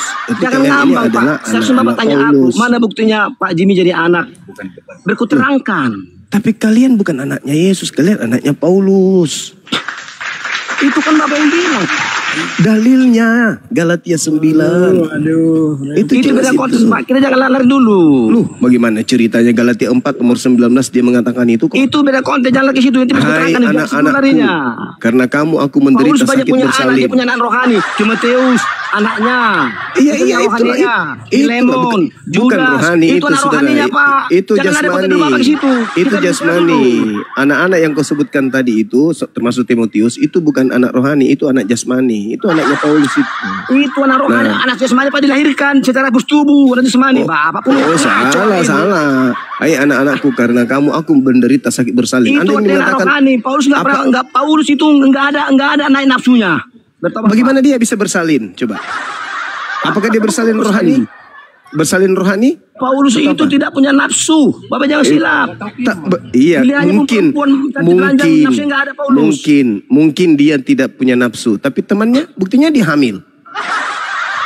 Bapak jangan lihat konteks Pak. Tadi Bapak katakan Astagfirullahaladzim ya Allah ya Karim. Saya terangkan. Dalil kitab saudara. Paulus sendiri mengatakan dia Odino. Dia Odino. Jangan ngomong dulu. Mau bawa logika kalau kitabnya aja enggak masuk logika. Lucu ente. Semua ini dipanggil gurunda. Kualitasnya begini ya, dipanggil gurunda. Saya berbicara dalil karena kalian mengaku anak Yesus, sementara Yesus tidak punya anak. Tadi bawa ke Paulus. Itu Yesus itu tidak. Anak itu anak rohaninya Pak. Saya anak Yesus. Sedangkan Yesus tidak pernah mengaku dia punya anak. Sedangkan yang punya anak itu adalah Paulus. Galatia 4:19. Dia pernah bersalin. Tadi ada satu untuk menjadi anak-anak Yesus. Anak-anak Theos di situ, anak-anak dewa, bukan Yesus. Jangan ngarang-ngarang ente. Lah, kan Theos di situ, saudara. Saya kan bukan gitu, Pak. Theos, saudara, Theos. Theos itu artinya dewa. Begitu, saudara-saudaraku. Ceritanya udah. Memang Theos gimana sih? Islam ini tidak berkembang kalau gurundanya seperti ini kualitasnya. Justru Islam itu berkembang sangat. Apalagi sekarang mereka sudah paham Bible. Ternyata yang disembah Kristen itu adalah dewa, Theos gitu. Pak Juma yang saya kasihi, jangan Bapak cuma cerita tentang surga kalau Bapak belum ada surga. Nanti Bapak bicara lagi, nggak ngerti Bapak tentang surga. Bapak belum ada surga. Bagaimana Bapak menceritakan surga? Bapak belum ada surga. Hanya orang-orang yang ada surga yang bisa menceritakan surga.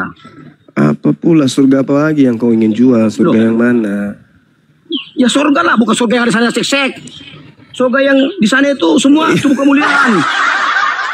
Di sana roh yang ada, nggak sana tubuh sana, nggak bisa masuk surga. Nggak ada jasad di sana, nggak ada jasmani di sana. Nggak ada jasmani di sana. Hah? Nggak ada jasmani di sana. Tidak ada. Hah? Darah dan daging ke surga, diubahkan menjadi tubuh kemuliaan. Enggak, saya tanya, enggak ada jasmani lagi di sana? Tidak ada. Jadi bagaimana ceritanya Anda menikmati surga kalau Anda tidak berdaging? Loh, ini kita menikmati tidak sejahtera, kita sudah hidup roh. Bagaimana Anda mau?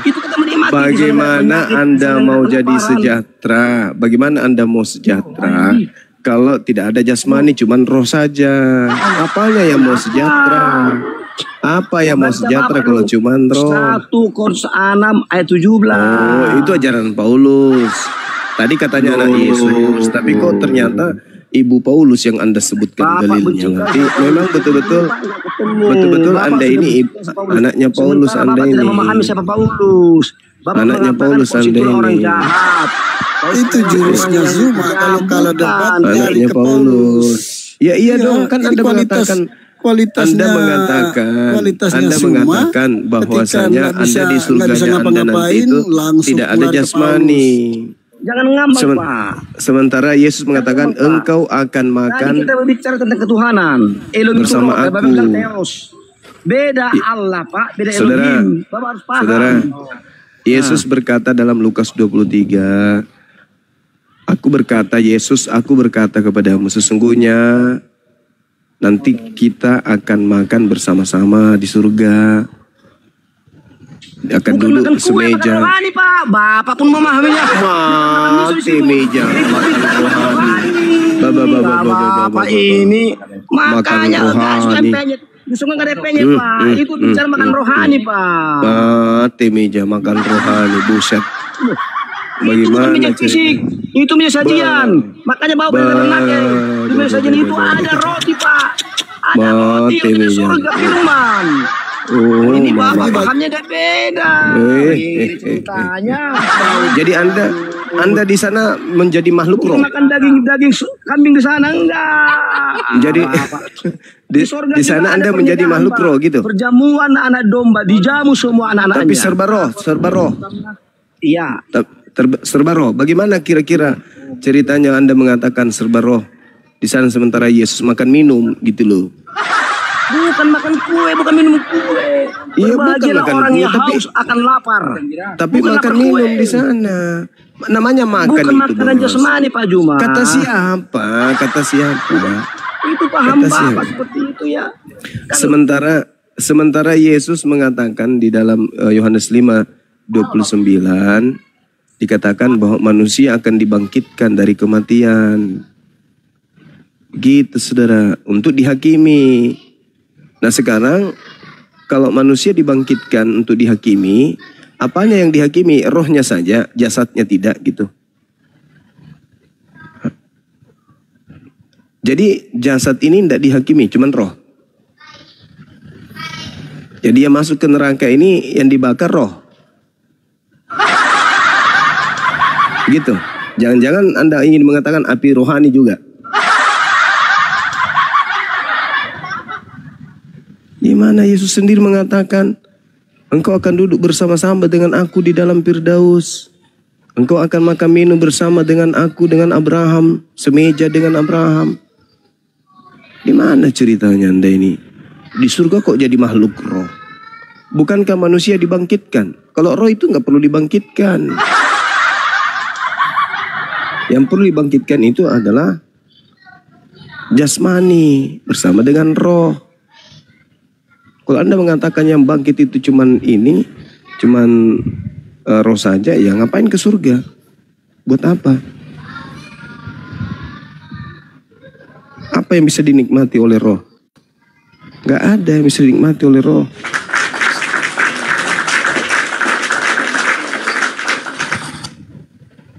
Ngarang-ngarang aja bang ini ah. Yesus mengatakan manusia akan dibangkitkan untuk dihakimi. Yang disebut manusia apa itu? Roh saja. Kalau roh saja berarti hantu. Kalau jasad saja berarti mayat. Nanti disebut manusia ketika dia bersatu antara jasmani dan rohani.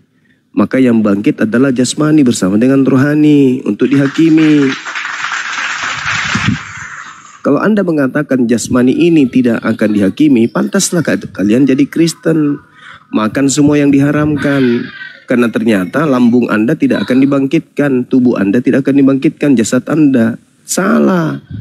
Justru jasad ini yang akan dimintai pertanggungan jawab. Apa yang kamu lakukan ketika kamu hidup di dunia? Kemana saja itu kau punya rudal tertancap selama kau hidup di dunia? Maka Rudalmu itulah yang akan dipanggang di neraka, bukan roh. Roh itu makhluk gaib. Sekarang begini saudara, saya tanya samamu. Ketika ada orang melakukan pembunuhan, yang melakukan pembunuhan ini rohani atau jasmaninya? Kenapa orang melakukan pembunuhan? Karena dia dirasuki roh jahat, karena condong pada dengan daging. Iya, yang melakukan pembunuhan rohnya atau jasmaninya? Dipakai setan dia sebagai medianya untuk membunuh. Iya, saya ulang lagi pertanyaan saya. Harus baik pintar. Yang melakukan pembunuhan rohnya atau jasmaninya? Tubuhnya.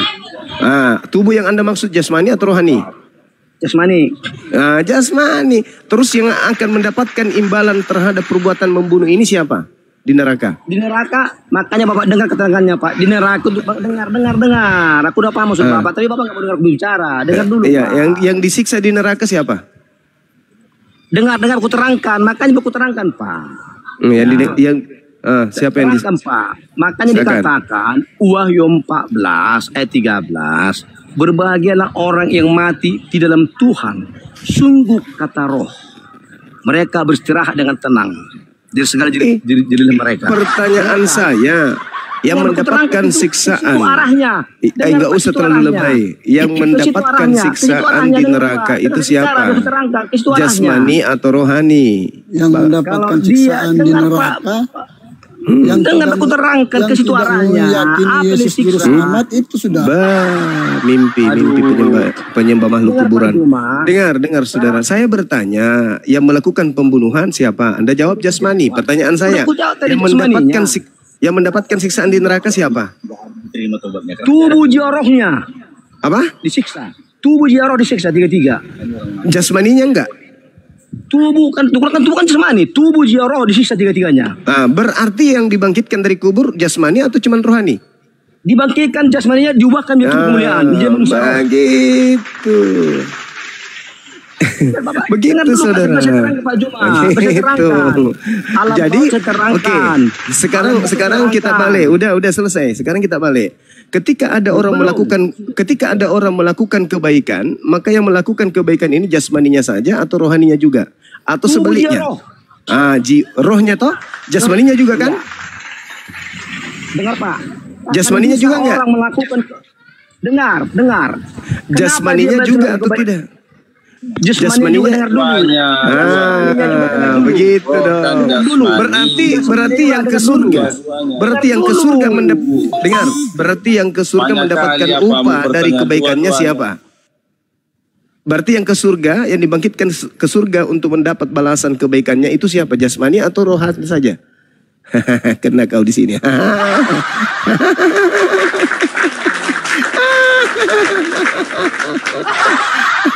Makanya saudara, umat Islam itu bersama orang Yahudi memelihara jasmani. Apa yang diharamkan Tuhan kami nggak makan, karena jasmani ini kok nenekmu kiper, kami juga menjaga nonotmu aja tidak sunnah. Apa yang kau nggak jaga, makanya kau pakai masker terus. Nonotmu aja nggak sunnah. Jadi kenapa kami umat Islam itu menjaga jasad? Bukan hanya menjaga rohani, karena jasad ini juga akan diminta pertanggungjawaban nanti di hadapan Allah. Kalau kalian itu menganggap bahwasanya, ya kalau kamu menjaga, kenapa kau tidak sunat? Jangan dicong. Di mana di Al-Quran kamu kalau perintah sunat? Kenapa larinya ke Al-Quran? Kenapa lari ke Al-Quran?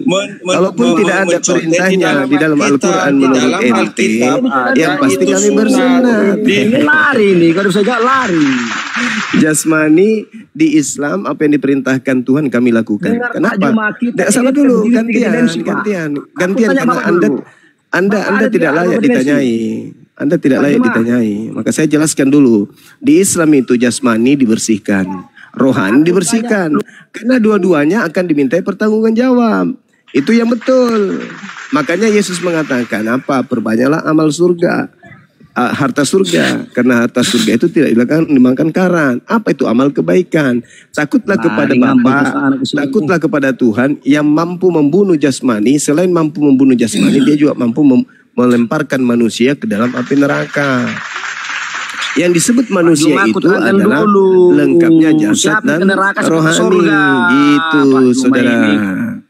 Pak Juma, aku terangkan dulu. Siapa yang ke neraka? Siapa yang ke surga? Sebelum ke surga, siapa yang ke alam maut? Saya simpulkan dulu bahwa ajaran Yesus sama seperti ajaran Islam dalam hal surga, yaitu jasmani dan rohani akan dibangkitkan untuk mendapatkan upah. Begitu juga ketika Yesus berbicara neraka, jasmani dan rohani akan mendapatkan upah di neraka. Berbahagialah umat Islam yang menjaga jasmaninya. Berbeda dengan Kristen yang makan apapun yang mereka mau. Karena mereka menganggap jasmani tidaklah akan dibangkitkan. Padahal ujung-ujungnya mengaku juga akan dibangkitkan. Maka karena itu bertaubatlah, tinggalkanlah agamamu yang sekarang yang menghalalkan semua binatang dimakan. Gitu. Silakan.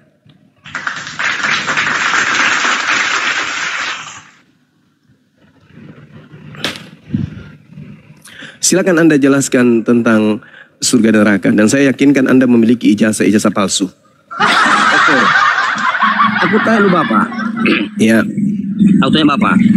Kita terdiri dari berapa dimensi? Jangan ke situ, kita bahas surga neraka. Berjumpa Pak. Kita kelar siapa ke surga, siapa ke neraka. Itu yang Anda bahas. Ya. Oke. Makasih saudaraku Al-KTP. Yang ke surga itu adalah menjadi manusia roh, hanya manusia roh yang bisa masuk ke surga. Kalau masih manusia daging tidak bisa masuk surga. Ya? Manusia daging, apa maksud Anda manusia daging? Manusia yang mengutamakan kedagingan.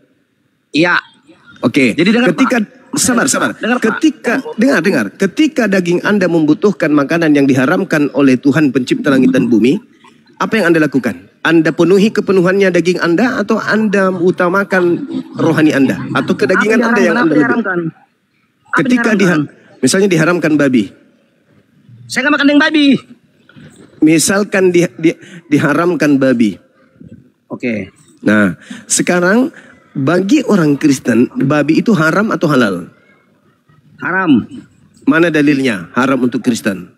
Banyak sekali. Tunjukkan satu aja kalau ada. Itu pun secuil aja kalau ada. Kalau Bapak mau belajar, oke. Silakan tunjukkan.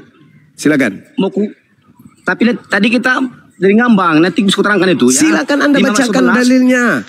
Di Imamat 11 itu babi haram. Itu imamat kitabnya Yahudi. Yang saya tanya, di mana dalilnya Kristen dilarang makan babi? Saya orang Yahudi, Pak. Saya orang Yahudi. Yahudi rohani.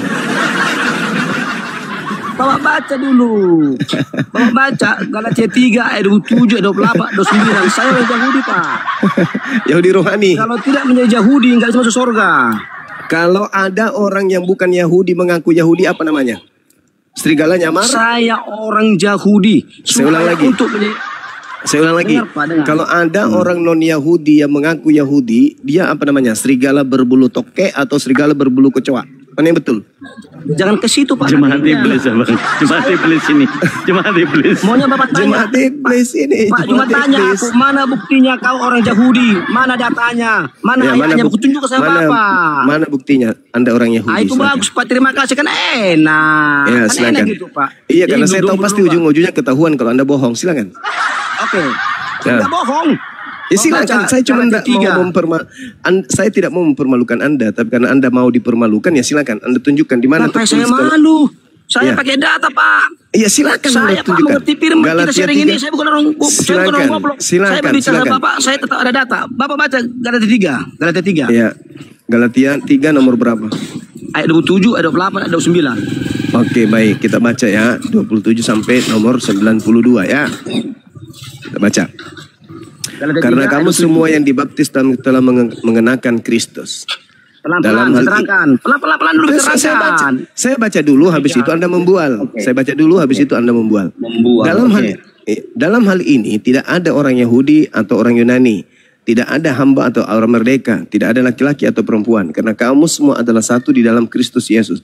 Dan jikalau kamu adalah milik Kristus, maka kamu juga adalah keturunan Abraham dan berhak menerima janji Tuhan. Saya mau bertanya kepada saudara, setelah saya baca baru saya paham. Oke, saya tanya. Ini Galatia ini firman Tuhan, sabda Yesus atau karangan Paulus? Jawab. Semua firman itu apa Tuhan? Saya ulang lagi. Saya ulang lagi, saya kan tadi sudah mengatakan saya tidak mau mempermalukan Anda, tapi Anda yang mau dipermalukan, nah Anda akan kupermalukan.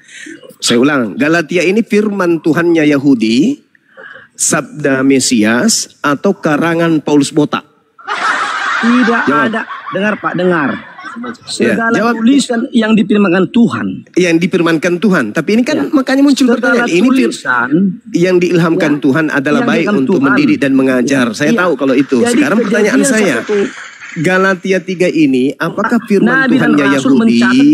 Apakah sabda Mesias? Atau karangan Paulus botak? Jawab. Jawab. Ini bukan gereja. Saya kan bilang saya tidak mau permalukan, Anda yang mau. Nah, saatnya Anda kupermalukan. Galatia ini firman Tuhannya Abraham, Ishak dan Yakub, atau firman atau sabda anak Maria yaitu Mesias, atau karangan Paulus botak cila? Jawab.